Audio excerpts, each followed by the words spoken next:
When I opened the first Men's Warehouse 10 years ago, I thought price was everything. I'm George Zimmer, president of the Men's Warehouse. As discounting has caught on, I found that quality and service are as important as price. While others may sell seconds, irregulars, and old merchandise, you'll never find that at the Men's Warehouse. What you will find is the same quality clothes sold in the finest stores for at least 20% less. I guarantee it.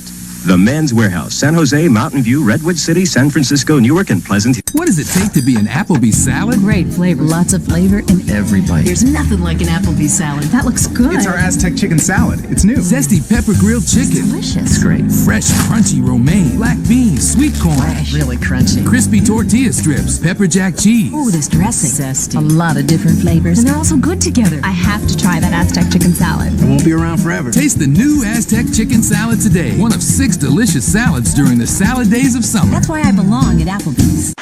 There's been a lot of talk about this next song. This song is not a rebel song. This song is Sunday, like Sunday.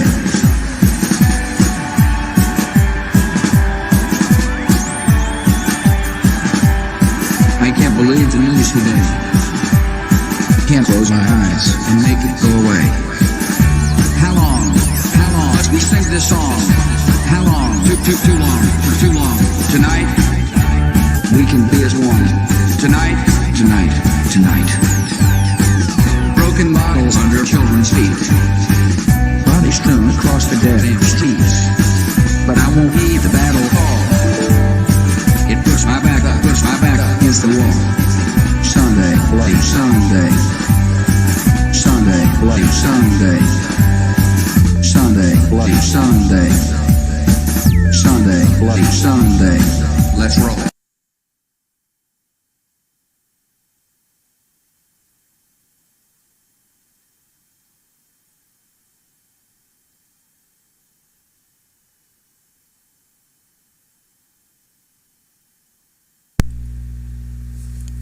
Well, happy Sunday fun day to you. I hope you're all having a wonderful weekend. I know I am. I had a bit of a different plan in store for today, but some things changed around a little bit, so we had to adjust on the fly. Originally, this stream was going to be at about 5 o'clock, somewhere around there, 4 o'clock, 5 o'clock, in that window. But things took a turn, so we're doing it now. Fuck it, we're going to do it now. Now, I will read the super chats as we go along, but there's a lot to get through, so I'm going to focus on that, because I know that's what you're here for. You might have an idea of what's going on, maybe you don't. So I'm going to try to give a little background information before we jump into the really fun shit. So let's start at the beginning. Let me set the mood for you. Takes place at an Applebee's. There's our waiter, trying to bring us a nice soy latte. Look at him. He looks so proud of his outfit, doesn't he? Isn't he handsome? What a handsome boy he is. Well, our big boy, our big Applebee's waiter boy, he's very proud of his outfit. He's very proud of his amazing looking suit. It's highly tailored. I think it's Italian. We're talking maybe some Armani level shit. I can't really comment on it because I'm a suitless fuck. And artless. I'm artless and suitless. So this is an amateur talking. But Sargon of Akkad was invited to the EU Parliament by the political party UKIP. And he was going to give a speech in front of everybody. He was very proud of this. This was a big accomplishment for him. And for whatever reason, and I couldn't tell you what it is, he decided he wanted to send me some messages about his big day as a breakout political actor. He wanted to share his glory, I suppose, with us peons. And so he sent his little Romanian vulture, V, and he flew across the internet and he delivered this, like the good little gelding he is. And these are some of the messages I received from Sargon of Akkad while he was preparing to speak at the fucking European Union. Jim is a scared little boy who needs to bully those smaller than him. I'm literally dealing with pan-European politics. I have a press conference about Article 11 and Article 13 today. I will be wearing a suit. Jim probably doesn't even own a suit. Blown the fuck out. How am I going to pan-European politics? He's going to be wearing a suit. How can I compete with that? I mean, sure, you might read those messages and come away with a different impression. You might be reminded of, I don't know, something like this. I am a division manager. That is very important. Do not raise very your voice important. At me or you at don't Derek. talk to me like that. People are scared of me. I drive a Dodge Stratus. You will fucking respect me. But Sargon went and he did his big boy thing. We're all very proud of Sargon's big boy accomplishment. And people were tweeting about it. You could see people from the European Union talking about this, like War Plan Purple. At the European Parliament in Strasbourg with Count Dankula, David Coburn, and Nigel Farage as they show love to the working man by posing for pictures with the staff of a local cafe. Isn't that nice of those finely dressed gentlemen to take a moment out of their day to take a picture with Sargon while he's, not too busy on his shift? I think that probably meant a lot to him. I mean, Sargon he's a big boy now. He's a very big boy. I'm a big kid, look what I can do.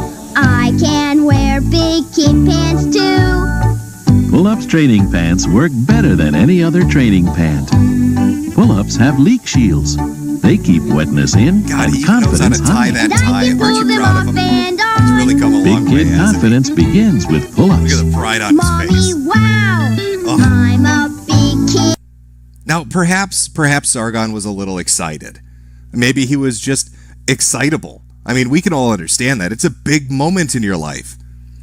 There are many things that could explain why you would send such weird messages to a stranger, almost, on the internet. Lots of different reasonings as to why Sargon might be acting like he is. A lot of good points in it, mostly focusing on how human communicate. But who knows? It'll have to remain a mystery. So Sargon sends me his messages, and he goes and he does his little publicity tour at the European Union. And sadly, they don't stop Article 11 and 13.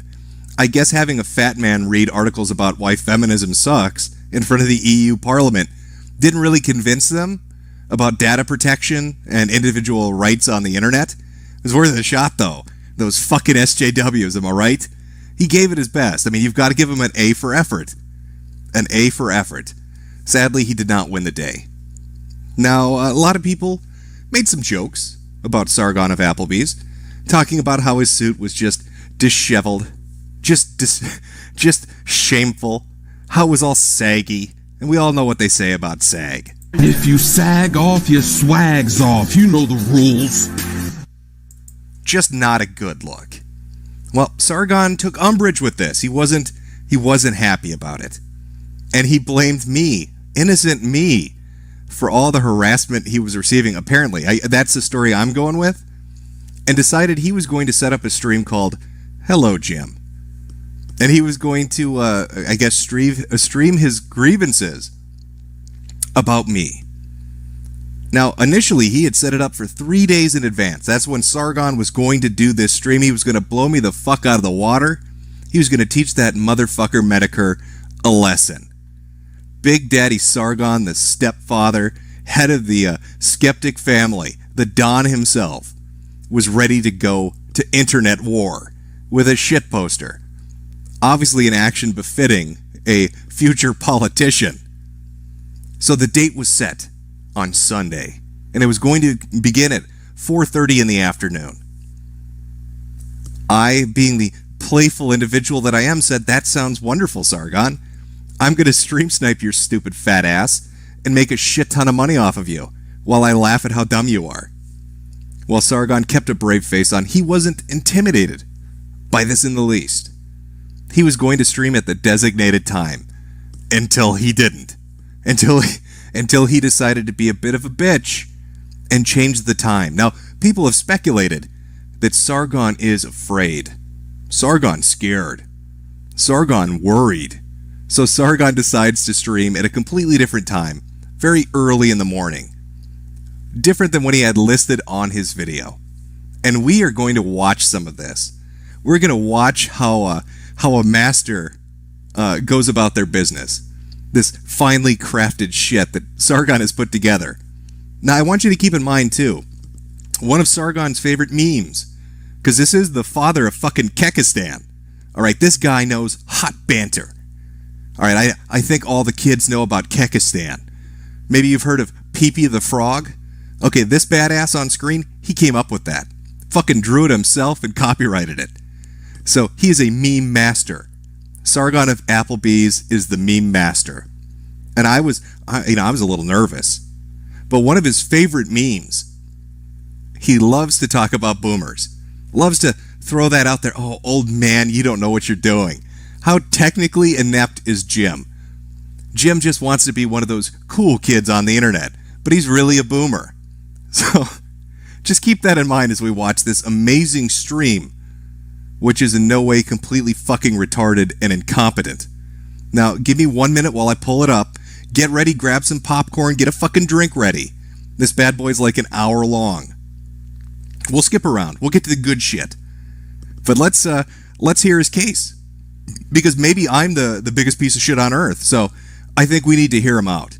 That's initially what I wanted to do, but again, Sargon's scared. So Sargon don't want to do that. So give me 1 moment. I'm going to pull it up. I've got this bookmarked. It's saved. It's ready to go. I know I should be hiding under a rock right now, shaking with fear, because I'm about to get taught a lesson by Sargon of Akkad. Oh well. Let me just get this bad boy loaded up. Here comes the ass pounding against Jim. Oh shit. All right, be 1 moment. Go get those refreshments. Take a 1 minute break. I'm going to get this set up, and then we're going to go for it.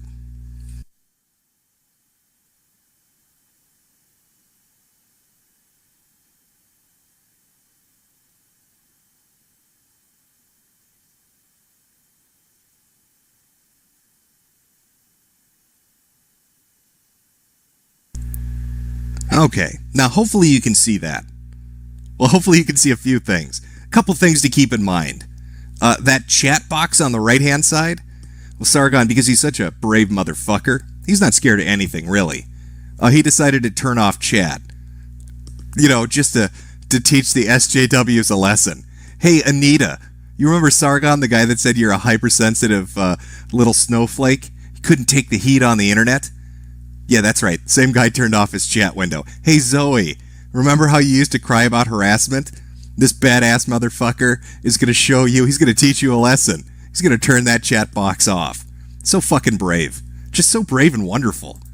I want this man to be my politician. Can we make him my Is that possible? Can we get him elected in the United States? Is that reasonable? I don't know. I want to build a shrine to him. I want to build him a little fucking shrine. Now, that can't be right. I think something must be wrong with this video. Because those likes and dislikes, I don't know what's going on. Why are there more dislikes than likes? Clearly the master of fucking banter, Lord Kekistan himself, shadowlayed the fuck out of people. Why would so many people be disliking this video? I don't know. Let's take a look. Let's play it. Let's see. He's going to drop that heat right at the beginning.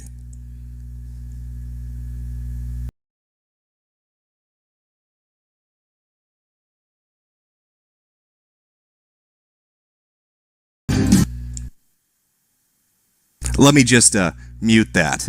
Now, Sargon, being the hip guy that he is, knows that all those young kids, if they love one fucking thing on earth, it's Billy Joel music.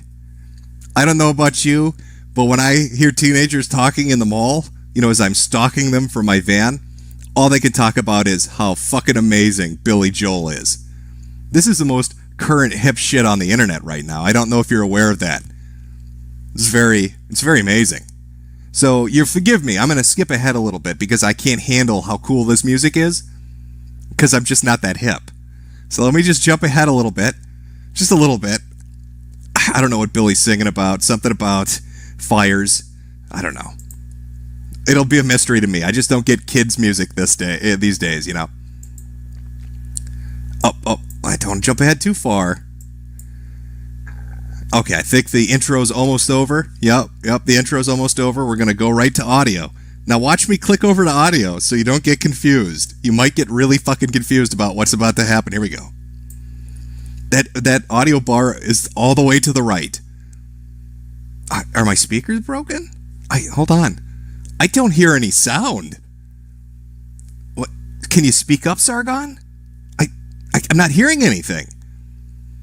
Clearly the master of technology, the young, hip, cool guy who's totally not a boomer himself, didn't start a fucking stream with his own audio muted like a fucking retard, and then disabled his chat so nobody could tell him, hey, retard, your audio is muted. That would be fucking embarrassing. Imagine how embarrassing that would be.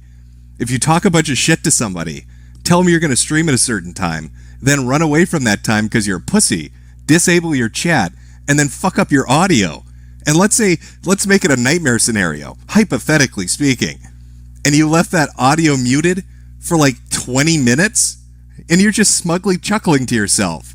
Just a big fat fucking soy smile on your face as you smugly chuckle. Look at, all the jokes I'm thinking of, they're all so funny. Oh, I bet the kids are going to love this.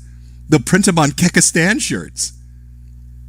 But I'm not, I guess are my headphones broken? Chat, can you tell me, are my headphones broken? I think maybe there must be something wrong here. Something's gone awry. Well, he's talking about a tweet. It's from Wildsmile. I'll read along until I can fix this clearly on my end audio issue. Let me get this straight. Warplan Purple, otherwise known as Sargon of Applebee's, is going to dox a guy for making fun of his suit? There's something compelling, or there's some... he jumped too fast. I just can't keep up with him. I don't have that youth and vigor that he does. I'm an old man. I can't keep up with this. Here's another one from Wildsmile. I just don't approve of a big-time YouTube personality aspiring politicians intimidating people. That's kind of a deal breaker for me and many others. Intimidating people? What is he talking about? Well, Sargon did have a bunch of links in his description. They went to like Kiwi Farms. There were some screen caps from 4chan. I mean, we'll see him in the stream. And we'll probably hear him read along if he can, fix his fucking audio. Watching this stream, when I first watched it, and just awestruck amazement at what was going on, when I first watched it, I was vaguely reminded of what it was like to have a grandparent with Alzheimer's, and how they just stare vacantly as their VCR flashed 12. Like it was a mystery of the universe. Like, why is that number flashing? How do I fix this? I'm so confused. Rebecca, bring me my medicine. I don't know what's going on. And I got that feeling. I got that feeling deep inside of me, watching Sargon fumble and bumble his way around this fucking live stream. I mean, these are some sick fucking bands, I agree. But it doesn't really do me any good because I can't hear a fucking thing. And I can't even read his lips. He's just got text on the screen. And there are no subtitles. So Sargon's audience shows up, and they're watching a live stream with no fucking audio for 20 minutes. Apparently people had to call him up on Skype repeatedly and say, hey, you fucking asshat, maybe turn your microphone on. Maybe it would help if people could hear what you're saying. Let's skip ahead and see if we can find that moment.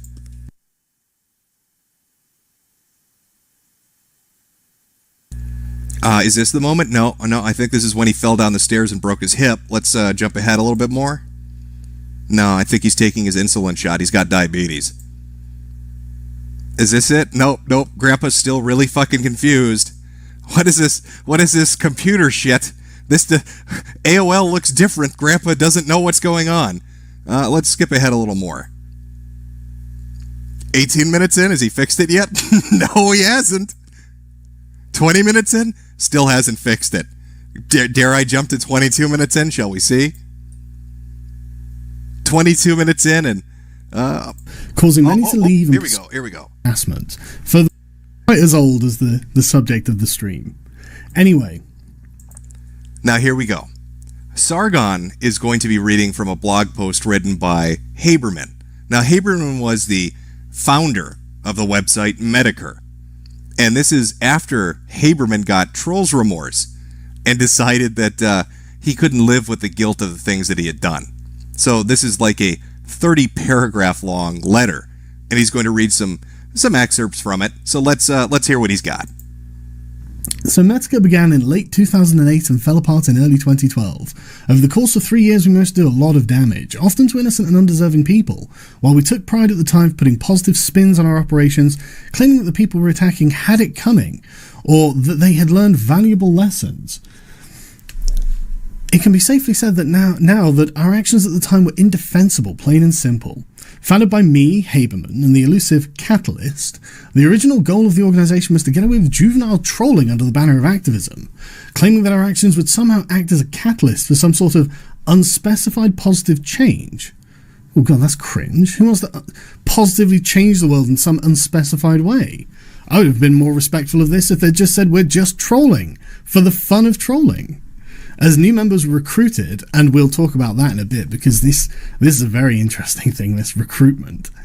Oh, it is very interesting. I'm on the edge of my seat for this story.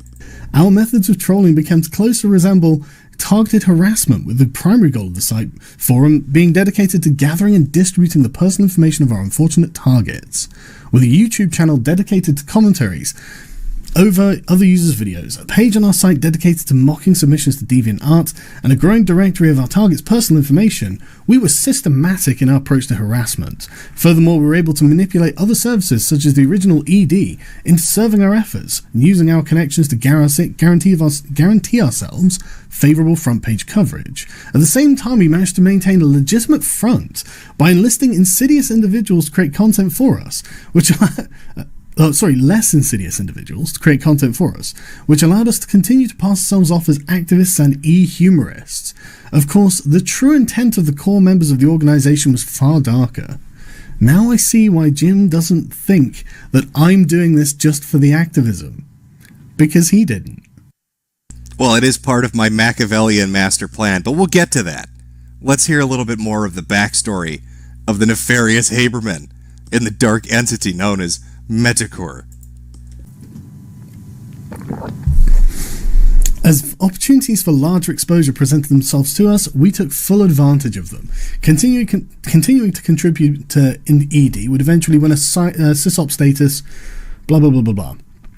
We played a dangerous game with many of our operations, narrowly avoiding any sort of serious consequences for very serious charges. We blackmailed police officers, impersonated religious officials, intimidated the families of our victims, and punished unstable individuals to the point where they suffered complete breakdowns.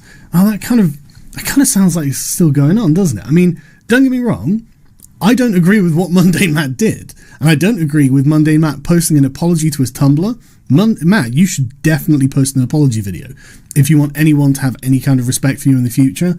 However, I've been watching what's been happening to Mundane Matt, and my goodness, it's very reminiscent. Very reminiscent.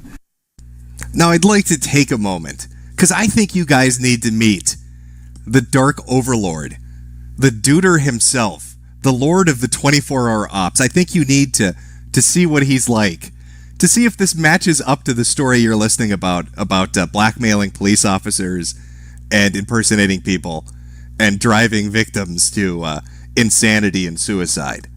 So I'm gonna pull something out of the vault here. I know I'm interrupting Don Sargon. Give me one moment. I think it's time the internet met Haberman. You've seen his picture for years, but let me introduce you to the troll god himself, the Lord of the Ops.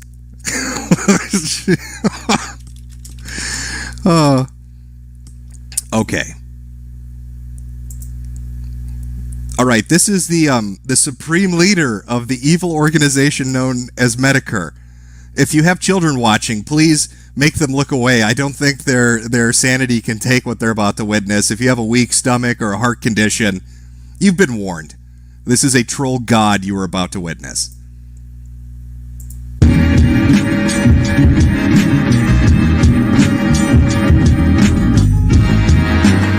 Seems to like you here, okay?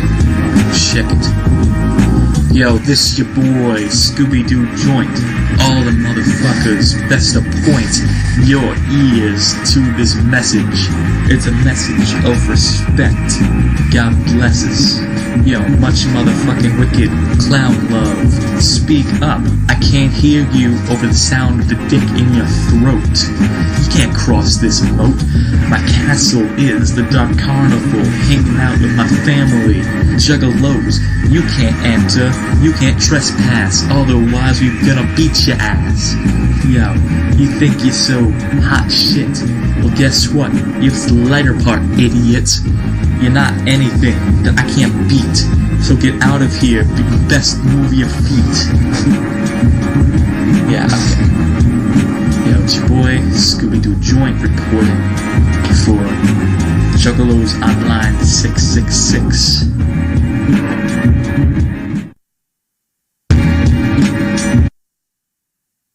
I know, it's harrowing.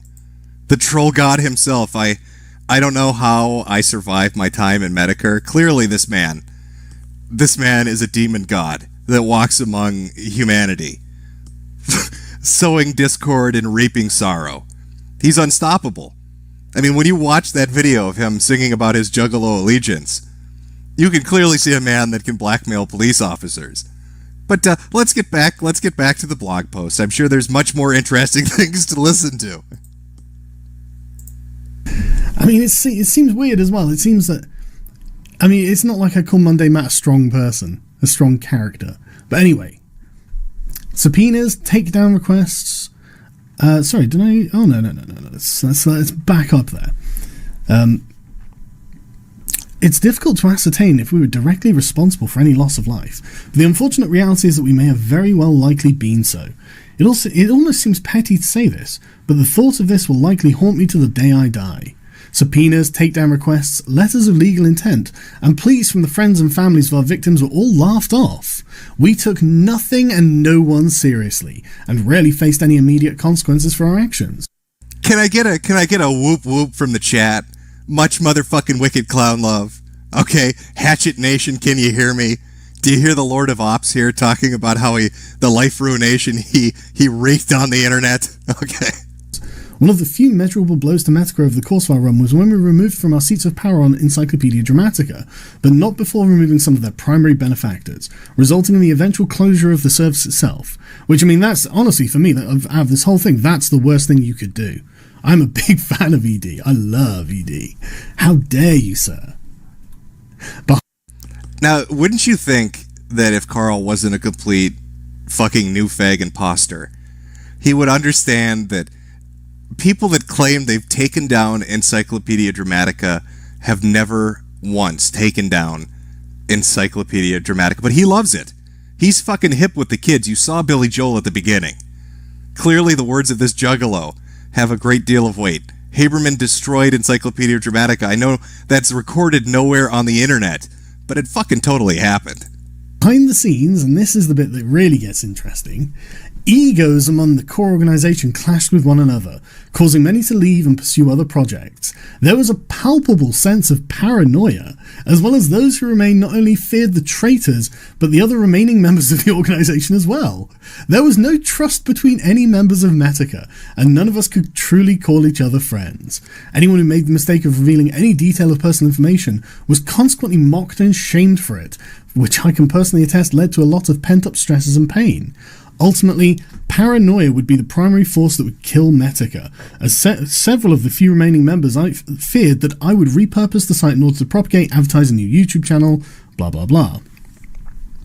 I wish I could claim it was because I'd matured enough to the point that I'd wanted to move on, but it had more to do with the simple fact that times had changed. Social media was quickly evolving. People were becoming less concerned about their personal information being made, well, he says private, but I'm sure he means public. And our old tactics were having less impact on a new generation of netizens. Rather than growing to recognise the error of our ways, but by that point in time, we had simply grown tired. And so Metokur died not with a bang, or even so much as a whimper, but instead quietly overnight and without warning or notice. Well, actually, Metokur died when Haberman decided he felt guilty, I don't know, for being the most hardcore juggalo on the internet, and somehow managed to wipe out every archive. From archive.is to Wayback Machine, he's purged everything. You'll find like maybe one or two screen caps of what the forum was like, but there are no archives. He was so worried, he wiped out everything. Every trace he sent down notices to every archiving site that existed because he desperately didn't want Metokur as a name to live on. It's almost like I adopted the name Mr. Metokur just to fuck with him for laughs. I don't know. I can't comment on that. Now, I'd go into the rest of Haberman's post, but it's about how he became an SJW, and I don't give a shit about Haberman being an SJW. Very interesting how this is all about egos, and about the fact that Jim, my good buddy Jim, was directly involved with this. Now let's get to Doxapalooza. This is the Kiwi Farms post that I'm particularly interested in because of this quote from Haberman. At the end of the day, it's very hard to fear Jim when I know what he's really all about. He can dox me again and call me a traitor or whatever he wants, but it really doesn't mean much to me coming from a pathological liar like him. Man, there's some shade there, isn't it? I know. I mean, I'm blown the fuck out. Chat, can I get a B for blown the fuck out? I'm a pathological liar that totally doxed Haberman. You know, it's weird, because somewhere buried in the back of my mind, I can sort of recall having a fucking conversation with, who was it? Who did I have that conversation with? Who did I talk to about? Oh, do I have the clip ready? I might not have the clip ready. Hold on, give me a second. Oh, Boomer Jim fucking it up again. Try to have it all nice and ready for presentation. Oh, no, I do have the clip ready. I sort of seem to remember having a conversation with, who was it? Oh yeah, Sargon, about this exact issue. And it's almost like Sargon has conveniently forgotten what I told him. Let's see if we can, I don't know, let's listen in a little bit. See if we talked about this at all. Do you ever miss the Internet Aristocrat identity? Just out of interest. No, because that channel was created, the reason the channel was originally created was to screw with the ED singers, Encyclopedia Dramatica singers. Back when DeGrippo ran Encyclopedia Dramatica, she would let people pay her to keep articles off the site.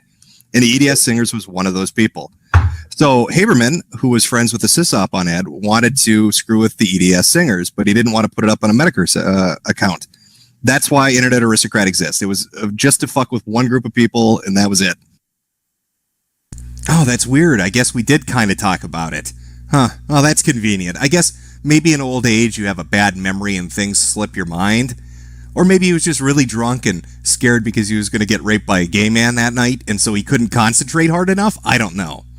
I can't give you the reasons as to why Mr. Sargon of Applebee's might have forgotten these small details. But let me enlighten you with the story of what happened with Haberman and who doxed him. And you don't even have to take my word for this. You can go look up the articles for Metokur on Encyclopedia Dramatica, or the EDS singers. Or you can talk to any sysop that's ever been on the website, and I'm sure if you bring it up, it will jog their memory. A long time ago, Haberman ran Metokur, and one of the members on the board, or one of the members on the forum, was LMTE, who was a sysop on Ed. Well, there was a group on Encyclopedia Dramatica, the ED Singers. Now, the ED Singers financially contributed to Encyclopedia Dramatica. Now, Haberman hated them, but he couldn't make fun of them. He couldn't make articles on them. He couldn't do anything to them, because Sherrod DeGrippo, who was the owner at the time, wouldn't let anybody fuck with them because they were giving him money. If you've heard of troll shielding, Haberman helped write the fucking article on that, and he wrote it because of these people. So Haberman starts fucking with them, and he convinces people on Metokur to start fucking with them. He's getting personal information. He's sending shit to their houses. If you go look on the ED Singers page, it talks about a Metokur member who's a friend from England who sent some dirty pictures to her friends and family. I wonder who was a member on Metokur that was from England that could have done that. Maybe starts with an H and ends with a bomber guy. Now, this proceeds for a while. And finally, the ED singer, I can't remember her exact name, but if you look at the article, you'll see it, decides that she's going to sue Haberman for being an internet bully. She's going to take down the Juggalo Lord. So she files paperwork. She gets his information, and she sues his ass. And that paperwork gets put up on Encyclopedia Dramatica. Haberman got doxxed because a fat girl got mad at him on the internet. And that is a verifiable story. Go ask a sysop. Go look at the article histories, and you will see that for yourself. So, Jim, the pathological liar that doxed the Juggalo Lord, maybe didn't actually dox the Juggalo Lord. Maybe his internet war with Encyclopedia Dramatica and the Edie Singers was what got him doxed. I don't know. But I am a filthy liar, so maybe you shouldn't go along with that. But let's continue. I'm sure there's more nuggets of wisdom in Sargon of Akkad's deep dive into internet lore. Pathological liar. I mean, I'm just saying I'm not the one who was part of an internet doxing group and harassment group that hated and feared one another because there was absolutely no trust between them. But I can see that if I'm being an activist on the internet and someone else sees that and they are part of such a thing, they could think that there were darker intentions behind it because they had darker intentions themselves. So we're going to go through a few streams now, and I need to go through a few clips because that was the original intent of this stream, but instead, what happened when I posted this is there was a fucking meltdown on Twitter. I mean, specifically from a chap called Wild Smile, who was leading the gym defense force. Yeah, Sargon is particularly angry at Wild Smile. I can't really comment on that. That's kind of like a side thing that was going on. But it's weird that Sargon would know what Wild Smile was even tweeting about, because Sargon doesn't have a Twitter account. Unless what every fucking person on Twitter is claiming right now is true, and that Warplan Purple is his Twitter account. And he's too much of a pussy to admit it, I guess? I don't know. But we'll listen to this and then we'll jump ahead to the good bits. Let me get this straight. Warplan Purple, otherwise known as Sargon of Applebee's, is going to dox a guy for making fun of his suit. That's some compelling, ethical behaviour for you there, Sargon. Quite the future in politics in store for you. Well, I mean, I'm just saying, I don't know what kind of person dislikes a stream before it's even happened, but if you look at the stream now, there are probably well over 2,000 downvotes, because that's the sign of people who are certainly not mad on the internet. They are not bothered. You know, not mad on the internet, like getting upset because somebody made a joke about your shitty looking suit, and then setting up a stream where you get angry at somebody for making fun of your shitty little suit. Not mad like that, mad differently, I guess? A different kind of mad on the internet? But Sargon the Kekistani Lord, the ultimate young hip kid who's not a boomer at all and technically inept or stupid, he's gonna school us, so let's just keep listening. At all, that I'm talking about a particular guy and they are not acting in defense of him preemptively. There is nothing to hide here. There's nothing to fear. Nothing's going on, and there's certainly going to be loads of doxing involved. Wild Smile is not lying on the internet. He's being totally honest. I mean, he doesn't approve of big-time YouTube personalities or aspiring politicians intimidating people. It's kind of a deal breaker for him, because he's an ethical guy. I mean, he is jumping... Well, I would disagree with Wild Smile on this. I'm going to have to take Sargon's side. He's not at all intimidating. Have you seen him? He looks like the Pillsbury Doughboy. Is he going to bake me some delicious fucking breads? Like, I don't know how that's intimidating. It sounds like a full-fledged meal to me. I bet if I poke him in the little tummy, little appetizers will shoot out of his mouth. He's a little dispenser. To the defense of someone who was, for God knows how many years, doing exactly the thing that he apparently disapproves on. But that's okay, Wild Smile. No one expects consistency or honesty from you. No one expects that. Because you're one of the people who joined it, weren't you? Weren't you? Or were you? I see Chad is saying Sargon has joined to view with us. If you could give him instructions on how to turn on the video and get the volume to work so he can listen along. I know he's a little bit slow when it comes to technology. So just be gentle with him, chat. Try not to say anything too fast. You might spook him. Old people have a habit of getting spooked easily, and I don't need somebody having a heart attack.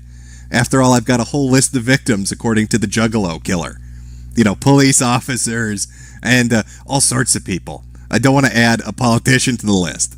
But anyway, like I said, I'm not for doxing. I'm actually completely in line with Ethan Ralph here, the tall, upstanding pillar of society. I mean, he's just okay with having a doxer on his Discord server, but like he said back in 2015, it's not his thing, but I can see the lols. And I'm with you, Ralph. I'm with you. It's not my thing either, but I can see the lols. It's, you know, I mean, I wouldn't do it myself, but if someone else is going to do it, it's just a good old laugh. So, where were we now? Oh, before he goes on, can somebody explain math to me? Because I'm really confused. I mean, Sargon's got a big brain, so maybe he can do the formula for us. Sargon of Akkad's Thinkery channel has 296,000 subscribers, and his stream had 4,500 viewers at the highest number.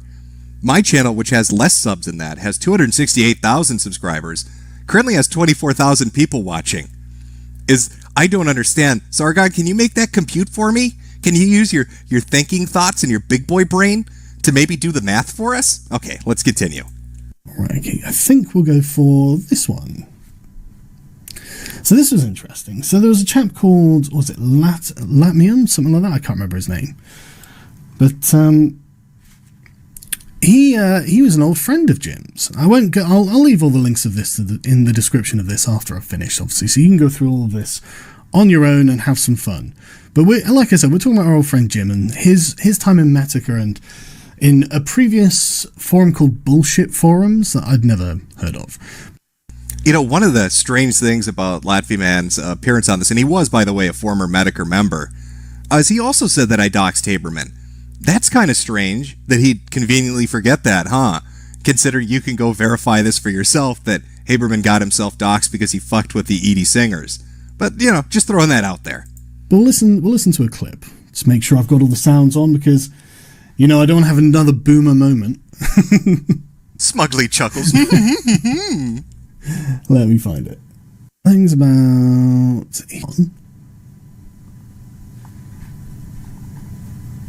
Okay, here we are.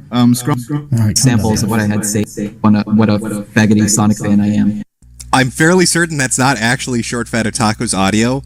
I think Grandpa forgot to take his stroke medicine, and maybe he tipped out of his chair, and his tubby little ass knocked a speaker over, and now we've got an echo going on. I don't know. Maybe I should take some of these enormous amounts of super chats I'm getting, because Sargon's, in poverty. He had to do a fundraiser for a fucking lawsuit, the poor guy. Maybe I'll take some of this money I'm making, Sargon, off making you look like a fucking retard on the internet, and I'll buy you a Life Alert bracelet. So you don't, end up dead because your fat ass falls out of your chair again. Which is set up. Are you actually a Sonic fan? I was. I mean, I still like the games, but I used to be, an actual spurg in what a Sonic fan I was. Oh my god! Hold on. Are you a furry? No. I mean, I guess that would at least help balance out the fact that I'm not a trap, but no, I'm not a furry yet. To be fair, one of my regular guests is both, but anyway. Double trouble. Let's not get into that. Yeah, so Bullshit Forums, it was just it was a forum that was mostly 12, 13-year-old kids all, shit posting online and trying to be funny and edgy. And how old were you at the time? This was 2008, 2009, so I was 14. Okay. And how old was Jim? Because Jim was on these forums too. I have one of the posts there specifically has him referencing his age, which was, I think, 28 at the time. Okay, hold on. Which post would that be? That's kind of... fuck. We are unprepared as fuck. As per usual. 28. Oh my god, the old internet. This is old internet. Holy fuck, dude. Wow. Yeah, this is long ago.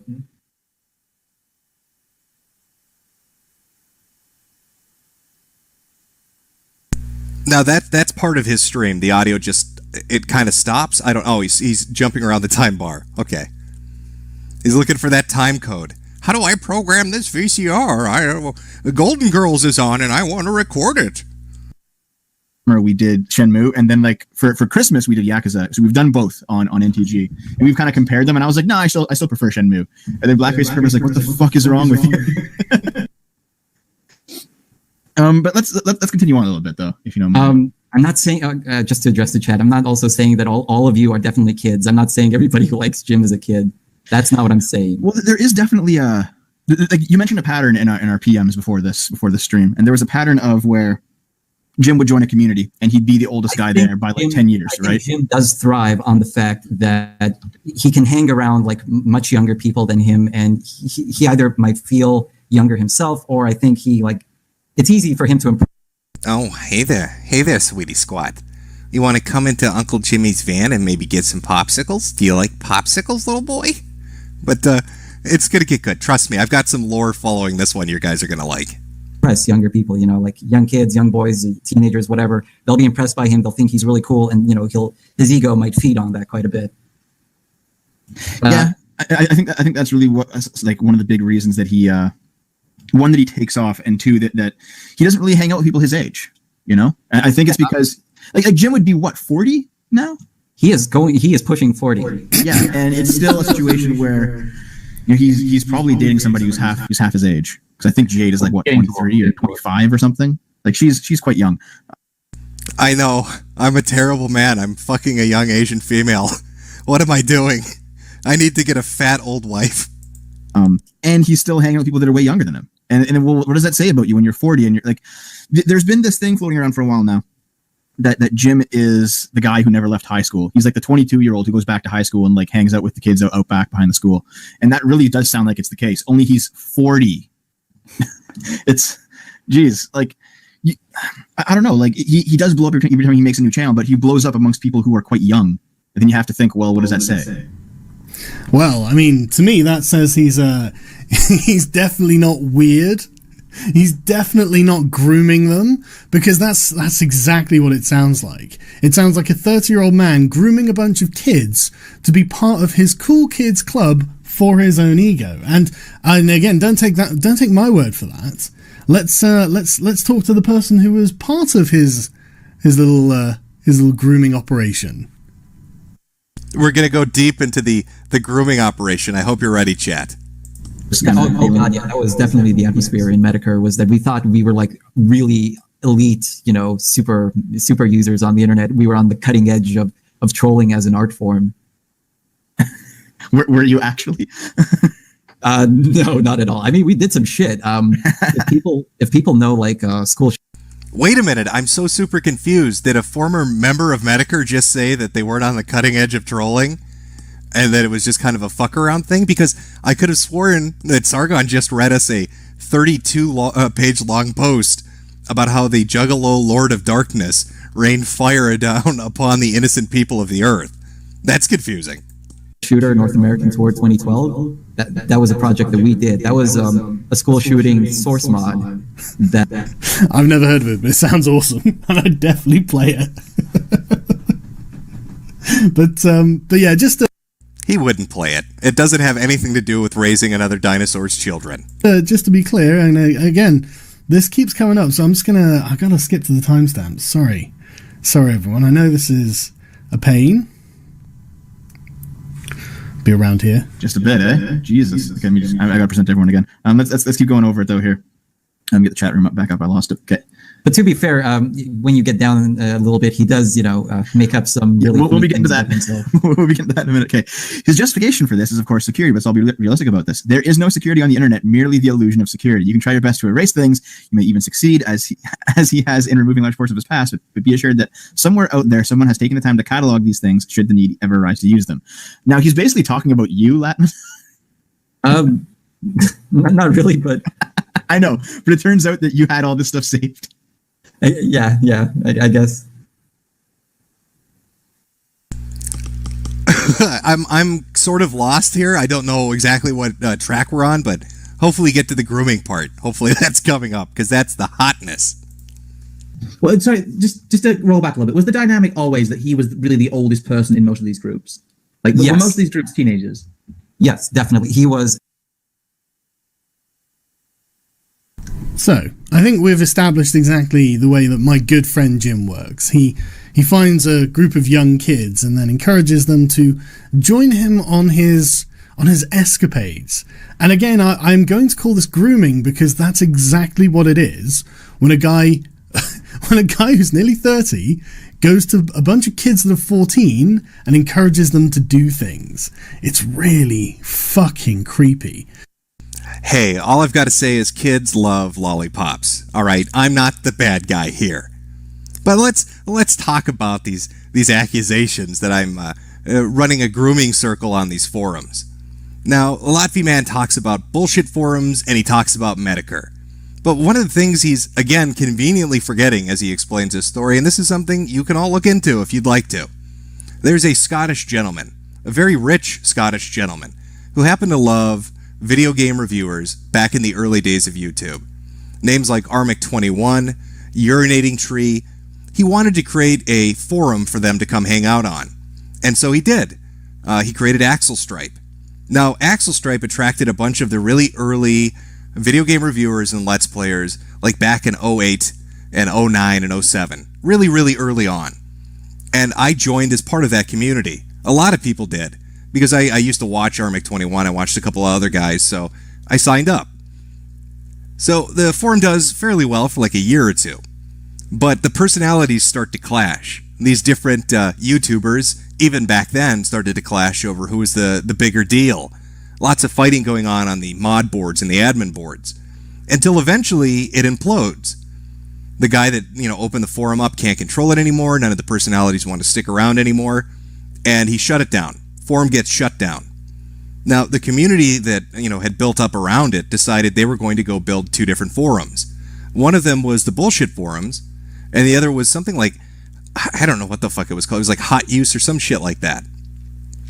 So, when he's talking about bullshit forums and the user base there, what he's failing to mention is that they were all refugees from this other forum that basically blew up. And that forum was comprised of pretty much people of all age demographics. One of the things Sargon's trying to allude here is that my audience is young, that I'm training my boys at a young age. Well, I went into YouTube analytics. Maybe Sargon's right. Maybe I'm like PewDiePie, but more nefarious. So let's take a look at my age demographics on my YouTube page. Let's see what it says. How many toddlers have I taught to troll people on the internet? Well, I mean, we've got 18 to 24 at 35%. And 25 to 34 at 43%, 35 to 44 at 12%. But that 13 to 17 age demographic, that's only 2% of my audience. I don't understand. I thought I had an army of loyal trolling 12-year-olds working for me. I've got almost as many 65s and over as I do 13 to 17-year-olds. I don't know what more to say. I think Sargon might actually be mentally handicapped. He's kind of fucking stupid. Sargon of Akkad is a bit of a dum-dum. When Richard Spencer said, let me quote him directly, Sargon, you aren't as smart as you think you are. I thought that was a funny meme. It was a good little bit of banter, a good little bit of joking around. But at this point, I don't think it's a meme anymore. I think Sargon is legitimately mentally handicapped. He probably rode the short bus to school, and I guess that short bus didn't have enough fuel to get his ass to college, and that's why he dropped out. Now, I'm not saying that we should pick on him because he's a retard. I'm just saying that we shouldn't anger him because tard strength is a sight to behold. But let's go back to the story. And we even have footage of Jim doing his stuff. Let's have a quick listen to this. This is surely not complete cringe. Here we go, folks. It's the recruitment seminar. Oh, you're either 17 or 18. No, but you're one of those two, right? You're male. Mm-hmm. American. You have a boyfriend. The boyfriend is 14 years old. Roughly 4 feet high. Okay, 4.5. Okay, 7-inch dick. If I remember. He's Asian. Yes. And you say you're not gay. Yes. Okay. I told you he's pansexual. Okay. Your boyfriend is currently in school right now. Yes, no? Yes or no? Should be. It's 2:48. Compelling audio, I know. But the good part's coming up. Okay. Get out till... Were you texting him just now? Are you on Skype on your cell phone right now? So you say you don't know what kind of phone your boyfriend has. So you're not okay. So you're not sure if his phone could support Skype. Yeah, that's it. And I don't know where to go. Your boyfriend's name? Yeah. Yes, no. Yeah. I recognize that voice. That's the voice of a groomer. And that's some stranger danger chat. You need to be safe. He might spill the paint on you and take you into his woodshed. Okay, so I want to summarize now. You're dating a guy named Koji. He's about 14 years old. He's about 4 to 7+ inch dick. And that's about right. Mm-hmm. You two live in different states? Okay. And you're not gay, but you're dating him, but nobody in your family knows. Yeah. Nobody in his family knows. That's random. Okay, that's a pretty poor quality recording, but it does come from 2011, or I guess Jim would be, 31 at that point, interrogating a 17-year-old about his 14-year-old boyfriend? Yeah, geez, Sargon. It makes you think, why would Jim be talking to this guy about dating an underage boy across state lines? Maybe it's because we had a sneaking suspicion that our 17-year-old was actually 19 years old, and that he was bragging about having nude pics of underage boys on his fucking cell phone. And maybe the reason the call is recorded, you unbelievably dumb motherfucker, is because we were going to fuck with him, get it on as evidence, and then send it to his fucking family. I don't know. That's a possibility. That's just a possibility, Sargon. But they're gay? I mean, I'm not saying this is exactly the pattern of a groomer, but this is exactly the pattern of a groomer. In fact, it's really weird. It actually really reminds me of Pinocchio. And you might be thinking, what? That's such a fucking strange thing to say, but you know what I mean? It's like, it's kind of true. Oh, Grandpa took out some of his animations. I'm going to mute it because I don't want to get some kind of a claim from whatever art house this is from, Disney or fucking Warner or whatever. We'll just let it play out as I talk to chat for a minute. How are you liking this? I'm getting lit the fuck up here, guys. How am I ever going to recover? Oh, he's back. I was like, wow, that's fucking weird. That is so weird. And he hangs out in a group that's full of paranoia and lies, and he grooms these young lads to go and troll people on the internet for his amusement and ego. Okay, well, I mean, no wonder he's afraid of being doxxed. I mean, Jesus Christ, imagine if you were doxxed and you had your name attached to this behavior forever because you did this for years until the groups you're part of implode under their own disgusting weight. I'm just saying that that would be pretty bad. And, you know, you especially as a near 40-year-old man, that all coming out, that would be weird.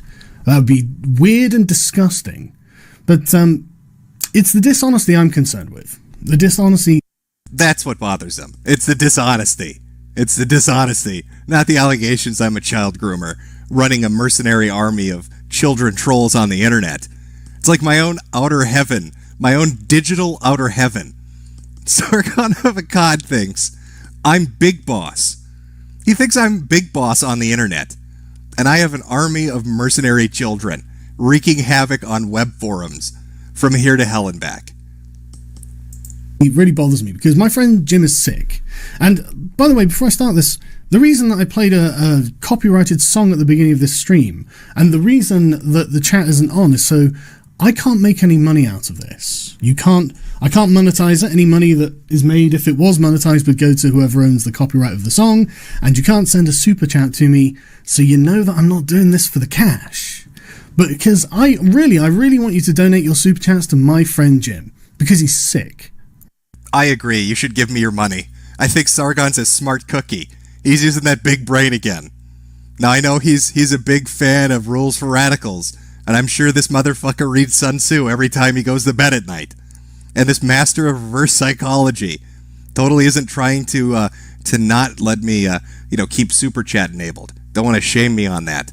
I don't really give a fuck, Sargon. I've got 26,000 people watching, and I'm making a ton of money showing everybody what a fucking retarded asshole you are. Let the money roll in. Let the viewers increase. Let's continue. Really sick. Really seriously sick. There's something wrong with him. I mean, it's not so wrong that he can't spend hours and hours and hours and hours every day laughing at people on the streams, but he's definitely super sick. I mean, listen to this. Sorry about the recent delays with videos. I had said when I started my Patreon that if I couldn't keep up with it, I would close it down, and I may be reaching that point soon. I don't usually go into personal details, but my health isn't the best, and lately it's been on the downturn, and you can definitely hear it in the joy with which he approaches everything on a stream. You can tell that this man is deeply, deeply unwell. Well, he is right. I am experiencing massive levels of joy, specifically right now. Sargon is he's like an alabaster potion. He's a magical cure-all for any ailment that could affect you. We need to bottle your little doughboy ass up and sell you to sick people, Sargon. I have a better idea later this week on the future of this and videos altogether. Depending on how things go, I might be closing up shop. If I do, I'll be shutting down the Patreon, though I'll leave the channel up so you can watch the videos that are already there. Again, not sure how this will all turn out, but I figured I'd give you all a heads up in the meantime. Thanks for the support while this Patreon has been active, while I've been making videos. It's definitely helped. Well, I'm glad. I'm glad that it's definitely helped. And I'm glad that I can truly believe that this is real and not a complete lie. And not a way of milking money out of the children that you've been grooming on the internet using their parents' credit cards. Smugly chuckles. Well, I know, it's terrible of me as a content creator that's running a Patreon to update that Patreon and say, hey, maybe I'm, getting to the point of being too sick to continue this. So if the Patreon disappears tomorrow, thanks for the support. I mean, keeping the people that are paying you money updated on what you're doing is a completely super troll thing to do. We learned that at troll school. Haberman, the Juggalo Lord of the 24-hour ops, taught me this firsthand. He said, Jim, be responsible to the people that pay you money. That's how you get them. You get them good, buddy. You troll the shit out of them by updating them and trying to be consistent with them. Fucking blown the fuck out. Oh, how am I going to recover? So I hope that my good friend Jim is doing something they call quote unquote stream sniping. Now, I'd never heard this term before my good buddy Jim said it, but apparently it's because of the numbers. Apparently it's because this is a way of doing real-time damage control and making sure that you can say, oh, look at my numbers, they're bigger than yours. And I'm very glad that they are, Jim. They are bigger, Sargon. I'm sitting at 26,000. Maybe I'll take a picture of it and send it to you through the mail so you can frame it and put it on your fucking wall so you know what successful streaming looks like. That way you don't have to imagine. You don't have to take up any space in your big brain thinking tank. You can focus solely on saving the political world in the EU, just like you stopped Article 11 and 13. I mean, if I would not want to steal the numbers of a man so desperately sick. I mean, I don't want to point out that you're actually putting me at the top of a pyramid with me, then you, and then anyone... Impossible. There's no crane on Earth that could lift this fat fuck high enough to sit him on top of a pyramid. He would crush it under his own ego. The weight of that thing would destroy the pyramid. Who's watching you, and then anyone who happens to be streaming or making content about this afterwards. I'm just saying, you've kind of created a hierarchy by doing this, and you've made me the head of it. It's weird. Weird thing to do. But anyway. So, the reason that I posted this, and you're going to find this funny, right? Because I didn't mean for any of this to work out the way it has. I didn't expect any of this to go like it did, right? I thought that I'd be able to do a stream on the hotel Wi-Fi I was on. And as I was in France at the time, I don't know why, but it was screwing around with YouTube's Go Live Now. So Oh, see, that explains it. I was trying to figure out why Sargon was being a giant pussy and running away. I guess some of the French rubbed off on him. Maybe the next picture we see of him won't be him holding up an Antifa flag, but instead will be a white flag, because he learned about it in Paris. I thought I'd put it in advance of the current time that I was in France, but it wasn't working, so I had to put it like 2 days in advance, just to get the thing to recognize that the stream was not in the past, and I thought that was fine. But the Wi-Fi I was on wasn't good enough to let me press the start streaming. It would always say, please wait while we're preparing the stream, and it just sat there. I was like, oh shit, because I just wanted to address some of the points that my good buddy Jim had been constantly making, because he's been trying to get my attention for a while, a long time now, in fact. I have been trying to get his attention for a while. Now, the thing you need to know is Sargon doesn't care. Sargon he's doing big boy important things. He doesn't have time for Jim. Okay? Jim's low on the priority list. Like, Sargon deals with real world shit. It's not like, he has an obsessive compulsive disorder. And I live, what is that term they like to use so much in the skeptic fear? Oh, rent-free inside his fucking head. I don't live rent-free inside Sargon's head. I mean, where would I get the idea that this guy is fucking obsessed with me? Hello, everyone. Sorry we're an hour late. That was my fault. Hold it. Run that back. Wait a minute. Go right. There, freeze that. Full screen. Okay, freeze that. Tighten up on that wheel. Vector in on that guy by the back wheel. Zoom in right here on this spot. With the right equipment, the image could be enlarged and sharpened. What's that? It's an enhancement program. Can you clear that up any? I don't know. Let's enhance it. Enhance section A6. I enhanced the detail, and I think there's enough to enhance. Release it to my screen. Enhance the reflection in her eye. Let's run this through video enhancement. Edgar, can you enhance this? Hang on. I've been working on this reflection. Someone's reflection. Reflection. There's a reflection of the man's face. The reflection. There's a reflection. Zoom in on the mirror. You can see a reflection. Can you enhance the image from here? Can you enhance him right here? Can you enhance it? Can you enhance it? Can we enhance this? Can you enhance it? Hold on a second, I'll enhance. Zoom in on the door. Times 10. Zoom. Move in. More. Wait, stop. Stop. Pause it. Rotate us 75 degrees around the vertical, please. Stop. Go back to the part about the door again. No, clearly this man doesn't think about me at all. It's not like that video that's up on the Thinkery was from 3 months ago, and he's had a folder on me for 3 fucking months, just waiting to teach me a lesson. That's clearly not what's going on here, because that would be kind of fucking insane, wouldn't it? Sargon might be a little bit insane. So let's get back to the video. I don't even know how many hours of content about me that he's contributed to via, I don't know, live streams presumably on his own channel and on the Big Man Ralph's channel, because I don't watch any of their videos. I'm not subscribed to any of their channels. He might be telling the truth. Maybe in his gym folder there were no videos. Maybe they're just pictures he stares longingly at, imagining us kissing. Don't worry, I'll get to that in a bit. Because they don't make content that I find interesting. Now, I'm not throwing shade on the drama community.